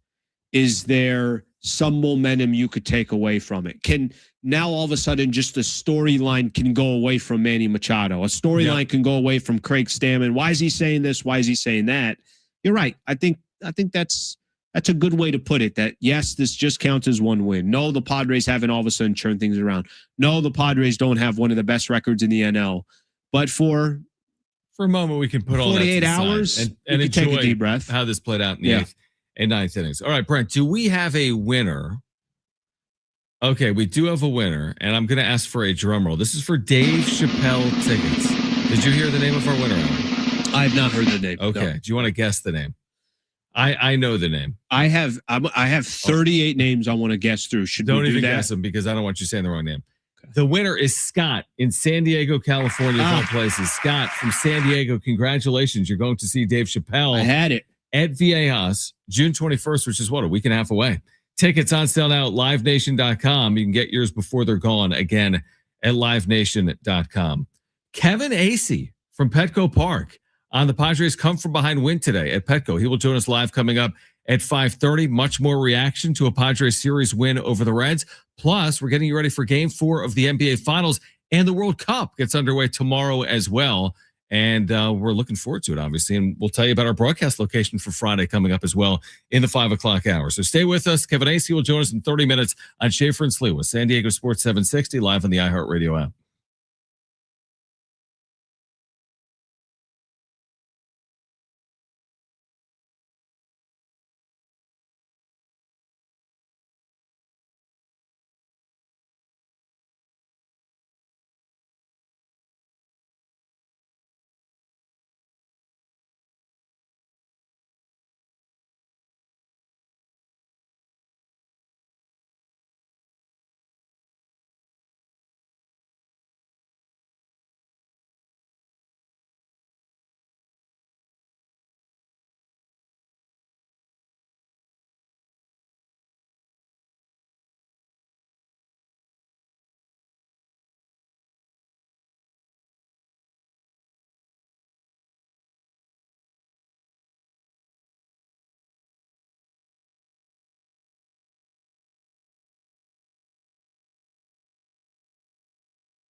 This report is sponsored by rockauto.com. The Padres and Reds played game 3 of their series downtown at Petco Park this afternoon. The Padres won 5-4 off a walk-off home run from Fernando Tatis Jr. In NFL news, the Chiefs are adding 2 years to Patrick Mahomes' contract and a reworked deal that will keep him in KC through 2033 at a value of over $504 million, making him the first NFL deal valued at over $500 million. And we got game 4 from Madison Square Garden tonight between Spurs and Knicks. That game will tip off a little after 5:30, probably closer to 1:45. A bent tie rod can quickly bring a drive to a halt. For parts needed to get back on the road, visit rockauto.com. Find a wide selection of quality parts at reliably low prices delivered right to your door. All the parts your car will ever need. Rock Auto. It's Schaefer and Sliwa. Sean Schaefer and San Diego's own Alan Sliwa. Your Schaefer and Sliwa. All right, final hour here on Schaefer and Sliwa. Maybe not ever, but at least today. Final hour. You set it up that way every time. I do. We're This going to will be from the final hour today. We're going to have, that's what I always do. Yep. We're going to hear from Toddy, Marty Caswell in the clubhouse. The audio will be courtesy of Marty. We'll hear from Toddy. Marty's in a moment. beast, man. She really is. She really is. Freaking. Yeah. She's covering a lot. She's a covering grinder. lot. Yeah. Mhm. This hour, if you want to see Chris Stapleton July 11th at the North Island Credit Union Amphitheater, tell us why you want to see him. That's all you got to do. Open the iHeartRadio app, search for San Diego Sports 760, click that red talkback mic. Sell us a little bit. Yeah, sell us on. I mean, why do you want to see Chris Stapleton? Like, do you have a Chris Stapleton favorite song? I do. Family member's a big fan. You're a big fan. You want to take your girl, your man, whatever the case. Sell us a little bit What on are it. the top Chris Stapleton? Like Tennessee Whiskey, potentially. Maybe that's your favorite song. That's a good great song. So if you want to see Chris Stapleton, let us know on the talkback mic because one of you will win tickets to see Chris Stapleton. All you need to do is open the iHeartRadio app, search for 760, and click on that red talkback microphone. Fernando Tatis Jr., the hero today for the Padres. Here are the numbers, Alan, for Toddy. In his last 20 games, he has been unbelievable. I don't even want to give you the advanced metrics because I thought I had something else pulled up. It's advanced metrics, but he's hit about 400, maybe slightly over in his last 20 games. 2 more hits today, 4 yesterday. Walk-off. Okay. Out here today. Let's go 20 games ago. Yeah. And if I'd have told you he's going to go through a stretch where he's still not hitting home runs. Right. Because we had there was a conversation where we were saying, like, look, getting walks is not enough. Hitting the ball hard is not enough. Oh, yeah. Just slapping a base hit here and there is not enough. Yep. All right, you got a 20-game stretch where he's hitting the ball hard. He's slapping base hits. Yeah, 2 home runs over that stretch. Yeah, that one's a tough one to kind of pump your chest about. Yep. But would you be like, hey, you know what? No, I'd be okay with that. Yeah, I'd be honestly, I think I'd be thrilled with it. To be considering where he was and the alternative could like dig you deeper into a hole. The alternative, like the opposite. A couple days ago, we were talking about this, and you had mentioned something to the effect of, I get what you were trying to say, but I think the foundation was, why do we keep lowering our bar for players that are supposed to be big time players? Yeah. And I just kept saying, like, because they're telling us, I'm losing my expectation. We gave an example of it's a friend that you trusted and keeps like doing things to tell you that you shouldn't trust me. Yeah. That's kind of been my view on Tatis. Are you lowering your bar by saying, hey, 20 games ago to where he's sitting today? Or do you just, no, he's playing good baseball? I mean, I think he's a different player, clearly. And I think he's not as good of a player as we saw when he came up. Yeah. But any 20-game stretch from any player, star or not, but even a star, like the 20 games he's put together. Keep in mind the mistakes he's made on the bases as well. I'm with you. That's not great. If that's a part of the equation, that's fair. That's probably reasonable. But if you told me just sheerly in the batter's box, just squarely in the batter's box, I think he's been beyond really good. I think he's been excellent. Yeah. If I was wishful, would I hope for maybe 5 home runs in 20 games? Yeah. Then all of a sudden you're like, that's one of the best stretches of any player in the sport, probably for the last 20 games. But no, I don't think it's lowering. I think Tatis is different right now than what we saw years ago. But I think he's very dangerous right now in the batter's box. Very dangerous, truthfully. This was him just a few moments ago. Marty Caswell had the audio inside the clubhouse on the walk-off win. What was your confidence level in that ball leaving, given your batted ball this year? Man, like leaving the bat or all of it for a home run. It was low.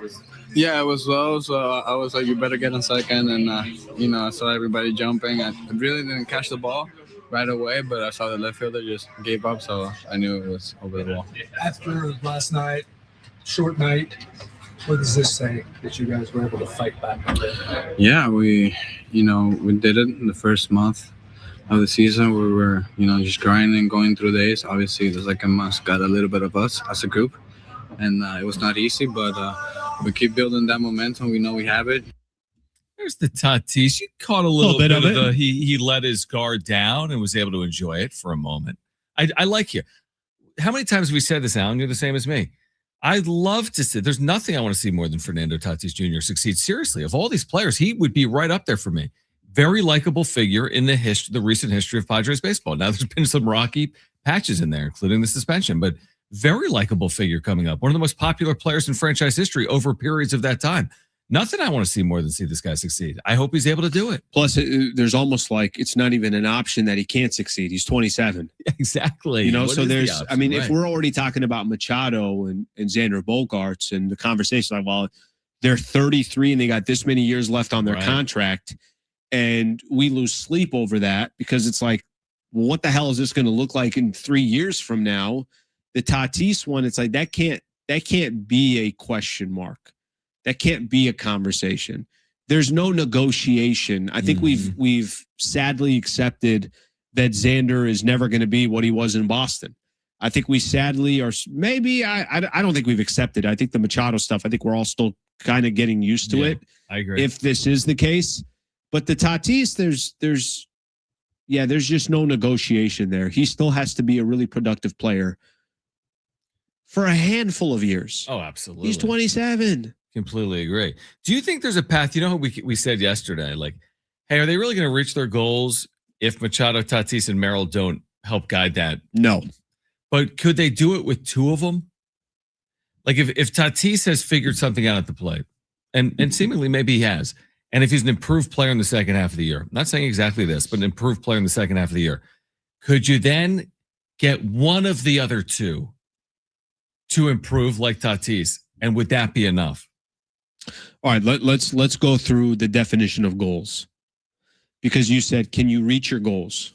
Well, what's the goal? So let me give the definition of if you're telling me right now, what should the Padres be targeting? Okay, what should be the goal for the Padres the rest of the way? My goal would be not even just make the playoffs, because you said something, I think this was earlier this week, and I think there was a little bit of like, you kind of threw some cold water on my face. You're like, okay, yeah, so they make the wild card. It's a 3-game set on the road. Yeah. And they're out again. Like it looks exactly like it did last year. Is that the goal? Did I say that? No. But what you were trying to say was saying, do you chase down at the trade deadline? What you were trying to say was like, it's not like what's realistic or what you think is, I think realistic is the right way to put it. If you told me right now Padres are fighting for a wild card spot, barely get in, and are out in the wild card round, that almost sounds kind of like the ceiling right now. Well, that's interesting. I mean, would you say that's the ceiling? It's a hard question to answer and ask. It's the ceiling if these guys if this is the team we're watching. Yeah, no, I would agree with that. Can the ceiling change? It can. Yeah. Let's say two of your guys start balling out. Machado, let's say it's Tatis and Jackson Merrill. Let's say Machado still struggles. Let's say Xander Bogaerts still struggles. Which, by the way, in one weird way, I'd be encouraged by that, because at least those are your two youngsters that you could kind of build off of. But let's just say it's those two players.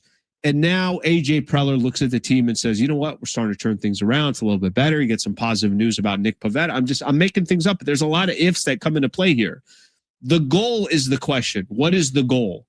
Well, here's the thing. The truth is, of course, you can win a 3-game postseason series even if players struggle. I mean, they played in the game 3 last year and everyone struggled, and they were an inning away from winning it. Now, they didn't win. Like, you don't need all your stars to perform in a best-of-3 series. You need to be clutch, or you need to have good pitching. So is the goal to get out of the wild card? Well, you definitely, I mean, I think certainly the goal is to A, make the postseason to start, and Yes. B, you got to win a playoff series to feel good about kind of where you are. Now, do you feel great if you get to the NLDS and then you lose in 4 games to Atlanta? I mean, you're feeling great about where they stand. I think you'd be relatively optimistic. You have a new ownership group that's stepping in. Maybe they have a path to help this team moving forward. But, I mean, would you agree that certainly all goals include making the postseason? That's the bare minimum, right, of your goals this year, making the postseason? Bare minimum. Yes. Or is the bare minimum winning a playoff series? Well, I think I would have probably given you different expectations a month ago. Mm-hmm. I would have also told you that I would expect Preller to be a lot more aggressive a month ago. Right. So now I'm watching a team based off of what I've seen. I'm being honest with you. They've struggled. Yeah, this is not a team that you take serious. I don't think there's other teams in the NL right now. They're like, this is our biggest threat. Say, watch out for the San Diego Padres. Right, we got to counter their moves. Now, can that change in 30 days? It could change in 60 days, 90 days. Right. Can it change? It can. But just based off of, I don't think I have the same. The expectation is always going to be, can you just get into the playoffs? Sure. And then there's a little bit of anything can happen. And maybe that chance is only 2%. But I think that's not how you should be. That should not. You don't run a business saying, hey, I just hope we get to the 4th quarter and then we have maybe we can make money. Yeah. In the first 3 quarters of the fiscal year, we were awful, but we're going to save it in that 4th quarter. Yeah, no, I agree with you. The one thing for me that remains slightly encouraging is you have a game. This is such a baseball thing. You have a game where Samad Taylor, Jace Bowen gets into this game. Will Wagner starts in this game. That's right. You have your entire bullpen down. You should use everyone, and you win the game. Like, so it's like we spend so much time, and I'm the first to do it. I'll spend a ton of time. I'll spend a ton of time talking about Manny Machado and Fernando Tatis Jr., Jackson Merrill. The funny thing with baseball is like there can be a week where Samad Taylor can do what he's done and can help you go 4-3 in a week. There can be a week where you get contributions from Jace Bowen and others. So yeah, all the attention's on the big fellas, so to speak, but it's encouraging what we've seen elsewhere on this roster as well. All right, we need to take a timeout. Coming up at 5:30, Kevin Acee will join us live to talk about the Padres winning a series against Cincinnati. Tell us why you want to see Chris Stapleton. We're giving away tickets to see Chris Stapleton July 11th at the North Island Credit Union Amphitheater. If you want to win those tickets, tell us on the talkback mic by opening the iHeart Radio app. We're getting you ready for the NBA Finals Game 4, plus Kevin Acee at 5:30 on Schaefer and Sliwa, San Diego Sports 760, and live on the iHeart Radio app.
All right, our iHeartRadio Music Festival is back, and you can win your way in before even buy the tickets. Live performances by Goo Goo Dolls, Kenny Chesney, Lainey Wilson, Snoop Dogg, Weezer, and more. September 18th and 19th at T-Mobile Arena in Las Vegas.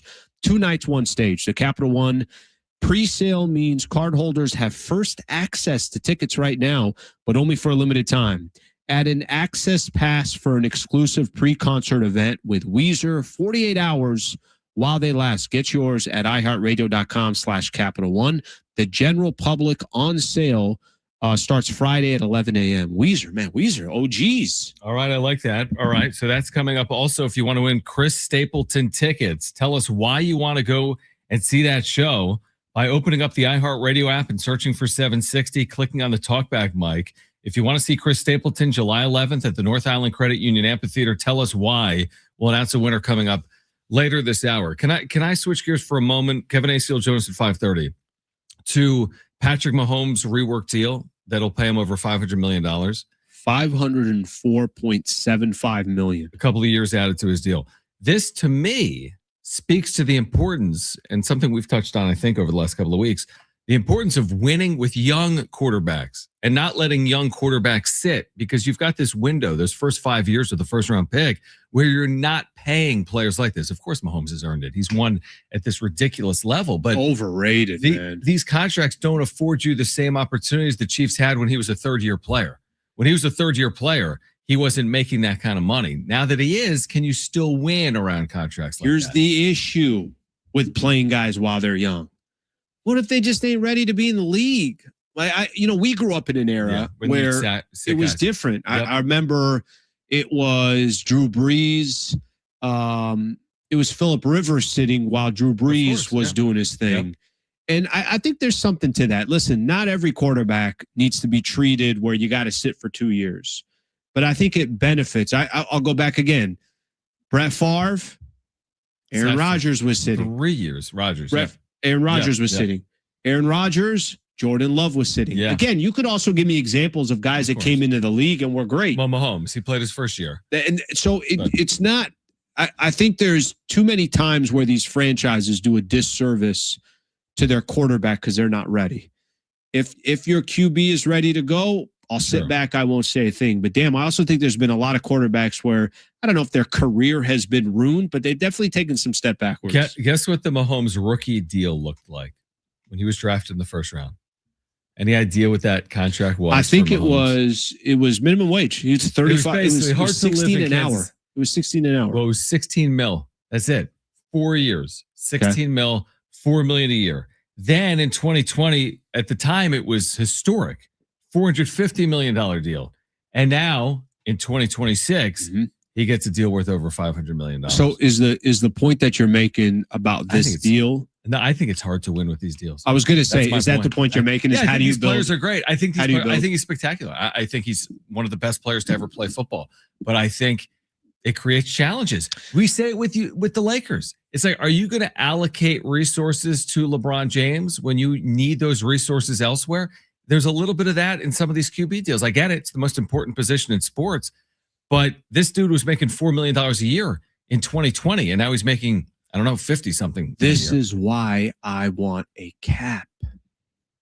This is why I want a cap in baseball. Because it's an equalizer. This is why you want to go spend. You pick whichever player that you want, and you want those peril. And you want those resources going to that player. That's fine. But you know what? You got that dude. Now that starting pitcher that's available can't come to you as well. That's right. And then the closer can't come to you as well. That's true. And the setup man can't come to you as well. This is why, and listen, there's still going to be teams that are ran incredibly. Yeah. Ran really, really well.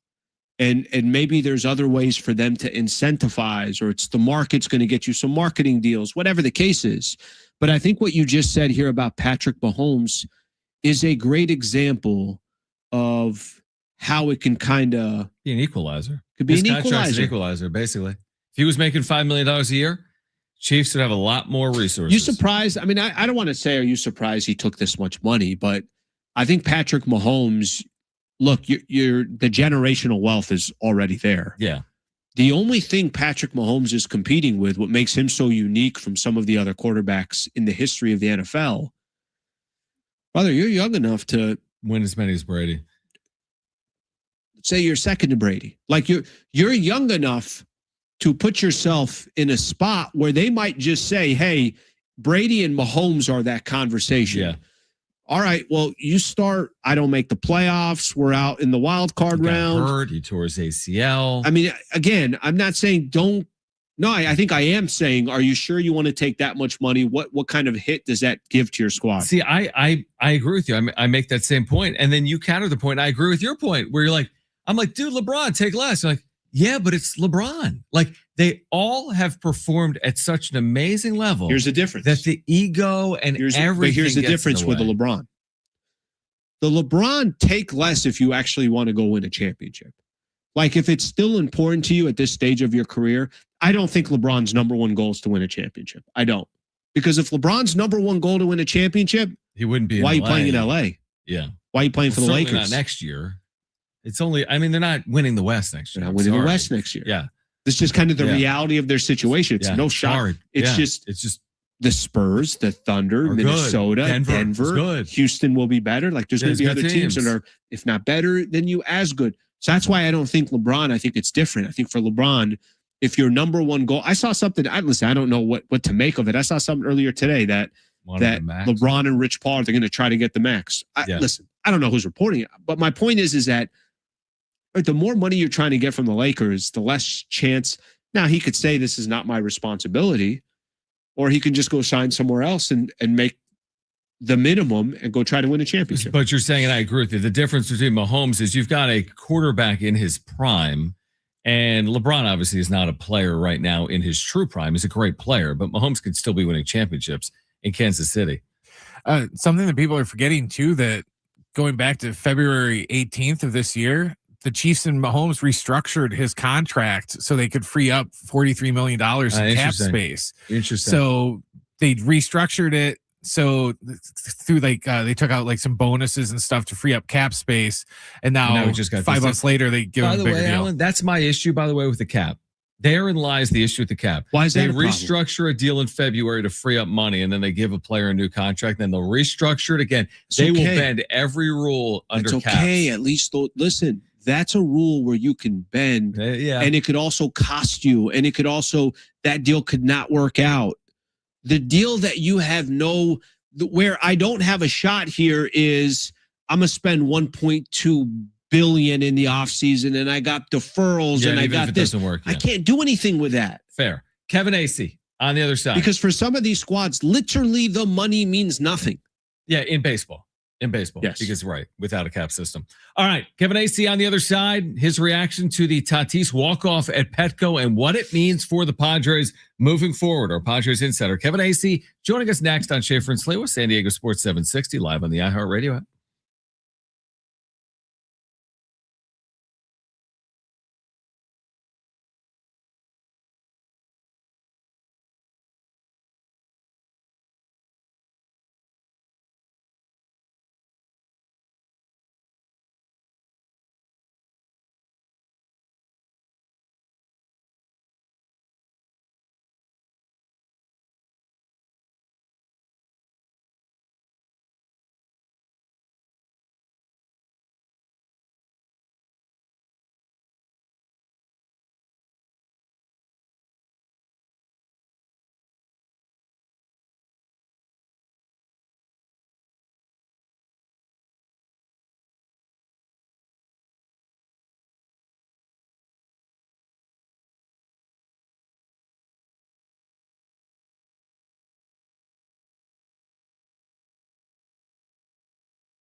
This report is sponsored by rockauto.com.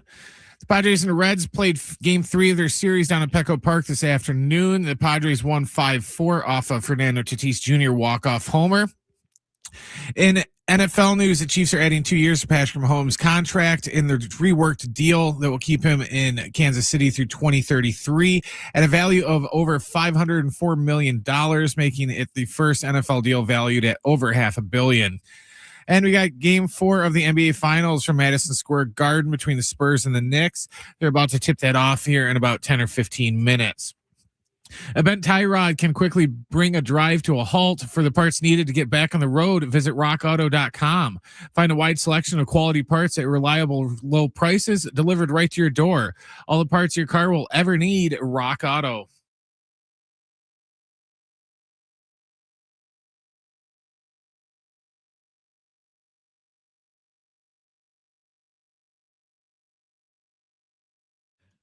What a 24 hours for the Padres. The disappointment of last night's extra innings loss to the excitement of Fernando Tatis Jr. walking off at Petco to win a series against the Reds. And always great to connect with Kevin Acee, our Padres insider, back with us on Schaefer and Sliwa. Kevin, we heard Craig Stammen postgame. You may have asked this question. I apologize as I ask it. I forget if you did. But did you ask, is Tatis back essentially to Craig Stammen? And I'm going to ask you, do you think Fernando Tatis Jr. is back? No, someone else asked something like that. Yeah. And, I asked a different question in which there's no possible way to answer. Basically, it was similar. Look, there's just no possible way. What had he gone, 100 at bats or something like that since his last homer? He went 208 before that. But this was big, and he has been hitting more balls in the air and more balls like that, getting some doubles. Like Tatis appears to be back, as in being a valuable player. Is Tatis the slugger back? Well, he was today. And I don't know if I'm on mute before I actually come on, but I don't know if you heard me laugh like I perfectly put, John. Like, what a 24 hours. Yeah. My gosh, maybe it's because I'm one of the few people outside of the actual players and the people that, work for the organization in the traveling party that lives it on a, all season long. There's a game every day. Something was going to happen today after a loss, the type of loss yesterday that I see a lot of people react to as if it was like an NFL loss, and it was the week 8, and you fell to 2-6, and the playoffs were almost impossible. That's what yesterday felt like, and I get it, but something was going to happen today that was either going to make it worse or, lo and behold, make it all better for another now 48 hours since there's not a game tomorrow. Kevin, it's such a good perspective because I do think, and you tell me whether you agree this or not, I don't know if all wins are created equal, all losses are created equal. And it felt like if they lost today, let's just say the game ended up 4-2. That was it. And now they're going on this 9-game road trip, and you got the off day tomorrow. From a mood perspective, and I'm going back to last night's game, there's a lot of people clearly in San Diego that are Padre fans that felt a certain way. What do you think this win can mean just based off of how things have been going? And the fact that it's Tatis that's kind of on this, he's the one that walks it off. How do you think that plays in? Yeah, I think it's big. But I think bigger is your other point, that this win, especially if you contrast it with how big the loss would have felt, and especially another loss where you lost the late lead, or you lost a tie, basically. The other team took a late lead, and you couldn't come back, and all that. This was big because this was the opposite of that. You scored 3 runs in the final 2 innings. You are the ones who did what you were doing earlier in the season. You finished 3-3 on the homestand, which after starting, 1-2 and losing to another, a bad team in the Mets, or a team with a bad record in the Mets. And now you were this close to losing to a team with a bad record in the Reds, and you won. I absolutely agree with you. I generally will push back on it. I let the players have their say in the game story that this felt like the biggest win of the year, because I believe, when it follows what felt like the biggest loss of the year, you're justified to say that. And you came back and you answered the bell on a short turnaround to win. I thought it was big. I'll try to get some more perspective to it in my newsletter of, well, now go out and win the next one, because that's what's important. Yeah, absolutely. But there was a moment in time there trailing 4-2 in the 8th inning, and this thing could have looked a lot different just a couple of innings ago. Kevin Acee is with us, our Padres Insider. I guess my general question is, how impressive has Samad Taylor been? Huge, man. And I'm going to write tomorrow about just the gumption on this kid, right? Like this guy challenged 2 strikes in an at bat the other day, right? And this is your first start, dude, and you're doing this. Later on in the game, he's the hero of that game. Yesterday could have been one of the heroes of that game by driving in the run in the 10th with 2 outs. Today, one of the heroes of the game. And this guy weighs, 120 pounds wet. I'm kidding, but that's what he looks like, right? And he acts like he's Gavin Sheets size. And that's why Samad Taylor is playing in the major leagues for the 4th season. Now he's played a total of 40 games, but that's why Samad Taylor, of limited ability, of definitely limited stature, is a major league ball player, and probably is earned his way to stay on the team for a little while here. So man, and just day after day, and the fact that it's not he's out of his mind, right? He was it 0 for 4? He was 0 for 4 coming to the plate, or 0 for 3 coming to the plate. Yeah. In the 8th inning, it hadn't looked great, and boom, he gets a hit when they needed it. That's big, I think. Kevin, what are some of, just out of curiosity, any of the other players talking about him, his impact, and maybe just kind of rejuvenated energy? Just what are some of those responses have been? Well, there's another thing, and I don't know how you guys felt when you heard Craig Stammen talking about that he and that Samad and Jace Bowen were going to be the sparks. They were going to do, their role was going to be, to be energizer bunnies, right? And it's okay, on a veteran team, guys who really haven't, done a thing, okay. And you know what? They have. Samad Taylor's the guy going up and down the dugout. And if you will hear him in the clubhouse, and look, he was one of my favorites in spring training as I got to know him because of this, because of what he's doing now, his attitude, right?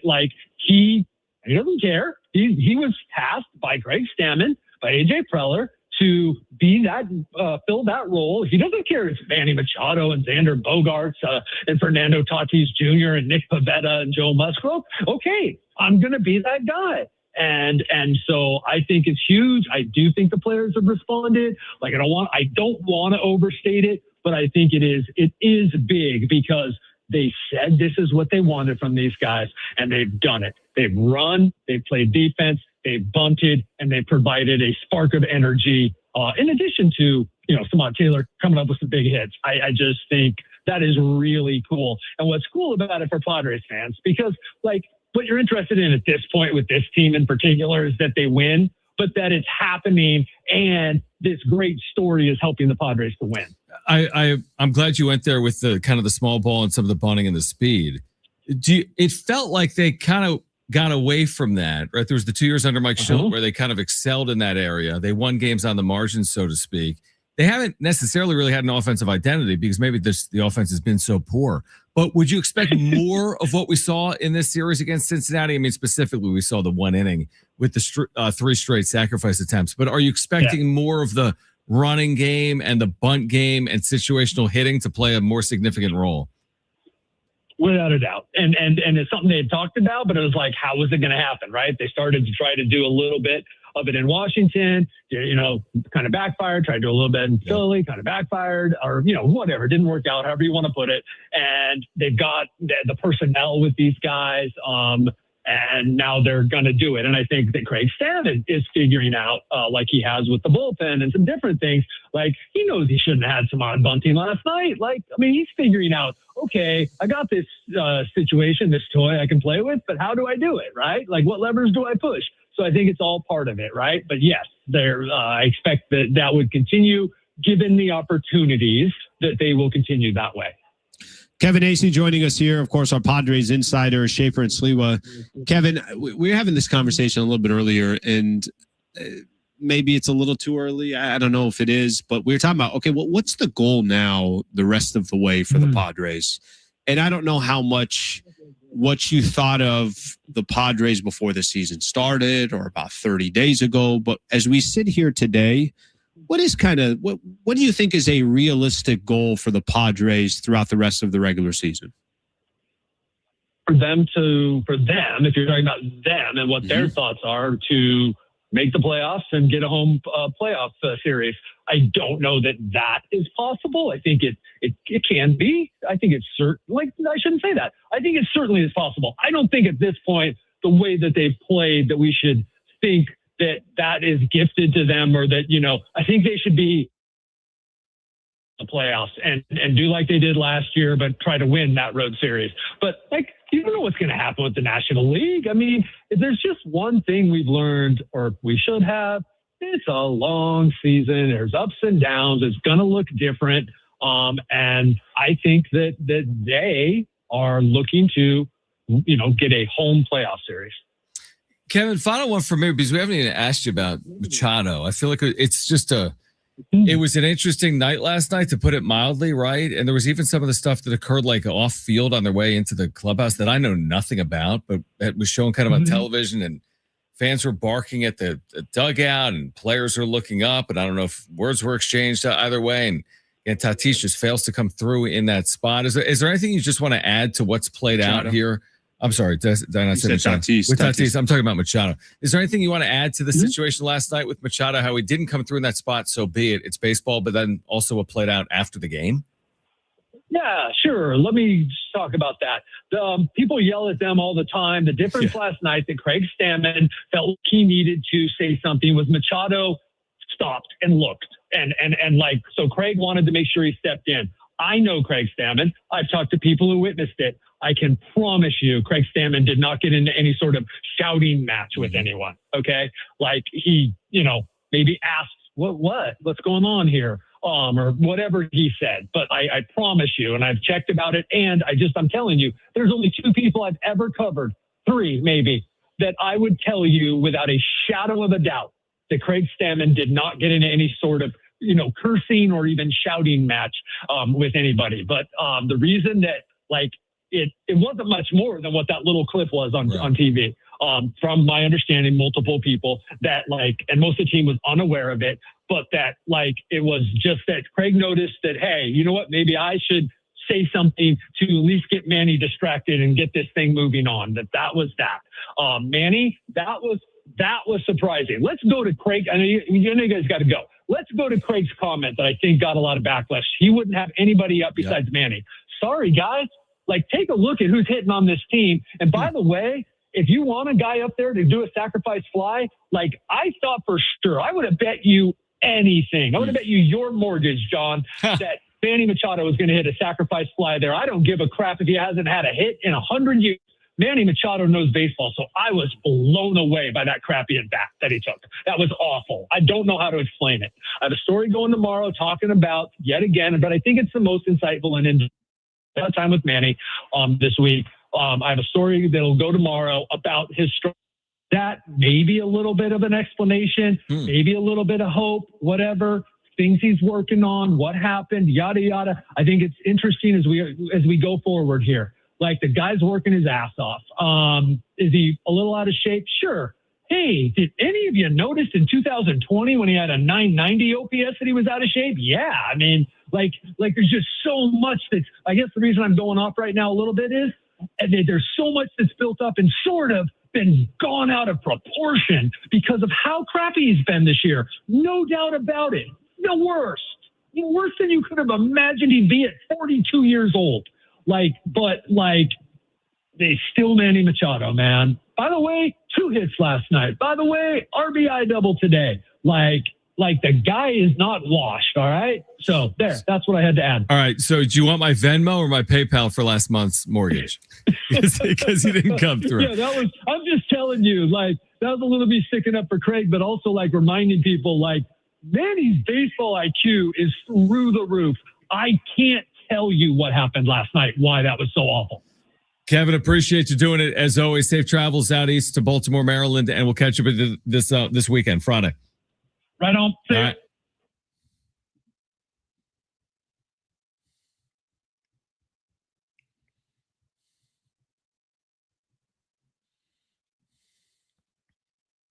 Really interesting insight there and perspective from Kevin on Machado that we'll react to coming up next, plus Game 4 of the NBA Finals underway.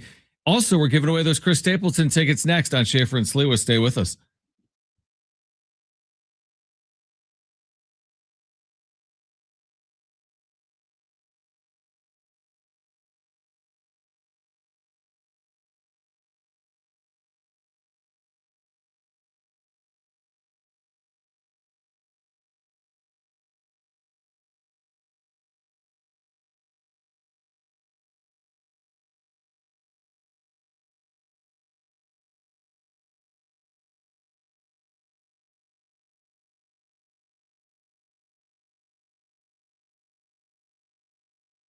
Hey guys, it is Schaefer again for my friends at the all-new Homol Casino Resort, the Players Place, with their great hotel and spa. You'll absolutely love it. You can experience elevated luxury there with their refined hotel stay, rooftop relaxation, indulgent spa treatments, all the excitement of Homol Casino Resort seamlessly brought together now in one unforgettable destination. And also now, take your stay to the next level. Exclusive hotel packages crafted for the ultimate escape, great dining options while you're there, including Tony Gwynn's with their endless dining. You can experience that Wednesday through Sunday at Tony Gwynn's Sports Pub. And then, of course, Homol 23 with their lobster buffet every day. You can enjoy all-you-can-eat lobster every day. Dozens of other delicious stations. Start your morning with their new signature breakfast buffet. That's Monday through Friday, 8 to 10:30 a.m., featuring made-to-order omelets, fresh fruit, and sweet and savory favorites at the all-new Homol Casino Resort, the Players Place.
San Diego Sports 760 wants you to see Five Finger Death Punch and Cody Jinks live. And you pick the city. We'll handle everything, including the gold merch VIP package.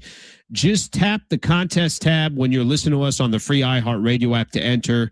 Get tickets get tickets at livenation.com. We're going to react in 1 second, Alan, as he crumples up a piece of paper and tries to make it in the trash can. You're 0 for today. 0 for 2 today, yeah. Yeah. Let's watch 0 for 3. This one's easy. Yeah, that was so 2 bad. air balls. By the way, You're I am your always telling you about ARC. And that I was have a line no drive. ARC at all. Terrible. Let's announce a winner for the Chris Stapleton tickets and then react to what Kevin had to say about Manny Machado. But let's get a drum roll here. For Chris Stapleton tickets here in San Diego, you know who the winner is? It is William in Chula Vista. So congrats to William in Chula. Go work, William. Go work. You've got a pair of tickets to a sold-out Chris Stapleton All-American Roadshow with Molly Tuttle, July 11th at the North Island Credit Union Amphitheater in Chula Vista. And for more information, you can go to Ticketmaster.com. Were you surprised by Kevin's answer there related to Machado? Yeah, he said one thing that really stuck out to me when he said that, is he a little bit out of shape? And then he referenced maybe 4 or 5 years ago. COVID year, 2020. COVID year, where he was also a little out of shape there and had a 990 1,000 OPS, yeah. Right? Yeah, I think that piece to me, I have a difficult time saying, okay, well, that's okay. Like if he is out of shape, you're saying? If you're balling out, it's one thing. But were you 28 back then? Younger. 27, 29, whenever that, something like that? Yeah. 33 ain't the same thing. And if you are performing the way you are right now, then I need the best version of you. And I think anybody that's critical on Manny Machado, they're not critical because they're bored. They're not critical because they don't like Manny Machado. They're not critical because it's personal. They're critical because he's a critical piece to this team and this franchise. Sure. I think all the criticism is fair. Yeah. So I wouldn't take that much of a defense to Manny Machado. I have watched him all season. He was incredibly unclutch last night. He's been unclutch in certain moments this year. And when you're making that kind of money, that's the territory that comes with it. Yeah, I would agree completely with that. But you got to also be in shape. If I don't want to hear that. I mean, come on. It's prerequisite. The one thing I will firmly agree with is that Manny is a very headsy, smart baseball player. I do agree that he is a very savvy, high baseball IQ player. Is there any conversation that he's not that? Yeah, I think right now probably, because you're saying I don't equate poor performance to chasing savviness. at certain swings. Yeah, well, I think people are saying I think sometimes you can then jump to a conclusion because someone's not hitting, they're not smart, or they're no longer good. He may no longer be the player that he once was. I don't think that changes his IQ. That's the thing. Yeah. That's the point that I'm trying to make. I think there's other examples of players on this team that might not have the same baseball IQ as Manny Machado. Sure. But I guess my point is, to your point from earlier and to Kevin's point from 15 minutes ago, I actually do trust Manny, even with his struggles, to kind of come through in that spot, to have a plan at the plate. But this year, those plans have not worked in not just the big spots, but we're paying more attention to the big spots. And he has consistently not come through in those big spots, which does surprise me as someone that you'd like to think has a really good plan of what he's trying to execute on there. And the big spots is where your big players come through. Yes. Right? That's where they typically come through. And we go back to last night. I told you when we started the show. What'd you tell me? I'm like, John, if somebody's watching me watch Manny Machado in that situation, bases loaded, 1 out, there I am again saying to myself, Machado's coming through right here. And somebody else is objective and is just watching how the season's played out and looks at his batting average, is like, brother, I don't know what you're doing here. Do you know what he's batting? Have you not watched him all year? I'm watching the name and the player. See the person. I'm not paying attention to anything else. Yeah. So unfortunately, that's come with the territory this year. Manny's got to hit his way out of it. I mean, you can hide a little bit if the team's good. If the team's good, you can hide a little bit. When the team's not playing well, you can't run away from it. You got to hit your way out of it. Even Tatis, I'm seeing on social media right now, people are like, yeah, he's hitting, but So I mean, you gotta really go. And Tatis has hit 400 over These the last guys 20 have games. dug themselves such a hole. They have. That's why. Real hole. Again, is anybody saying anything that's not fair? No. I think don't for the so. most part, people they're asking for their big players to deliver. Let's do this again tomorrow, shall we? Yeah, let me think about that. I just got a couple of errands I got to run. Get and here some at other 3. things, and World Cup getting underway. We'll be talking about that, getting you ready for the Orioles Padres series as well. So join us tomorrow at 3 p.m. For Brent and Alan, I'm John. You've been listening to Schaefer and Sliwa on San Diego Sports 760 and live on the iHeartRadio app. Peace.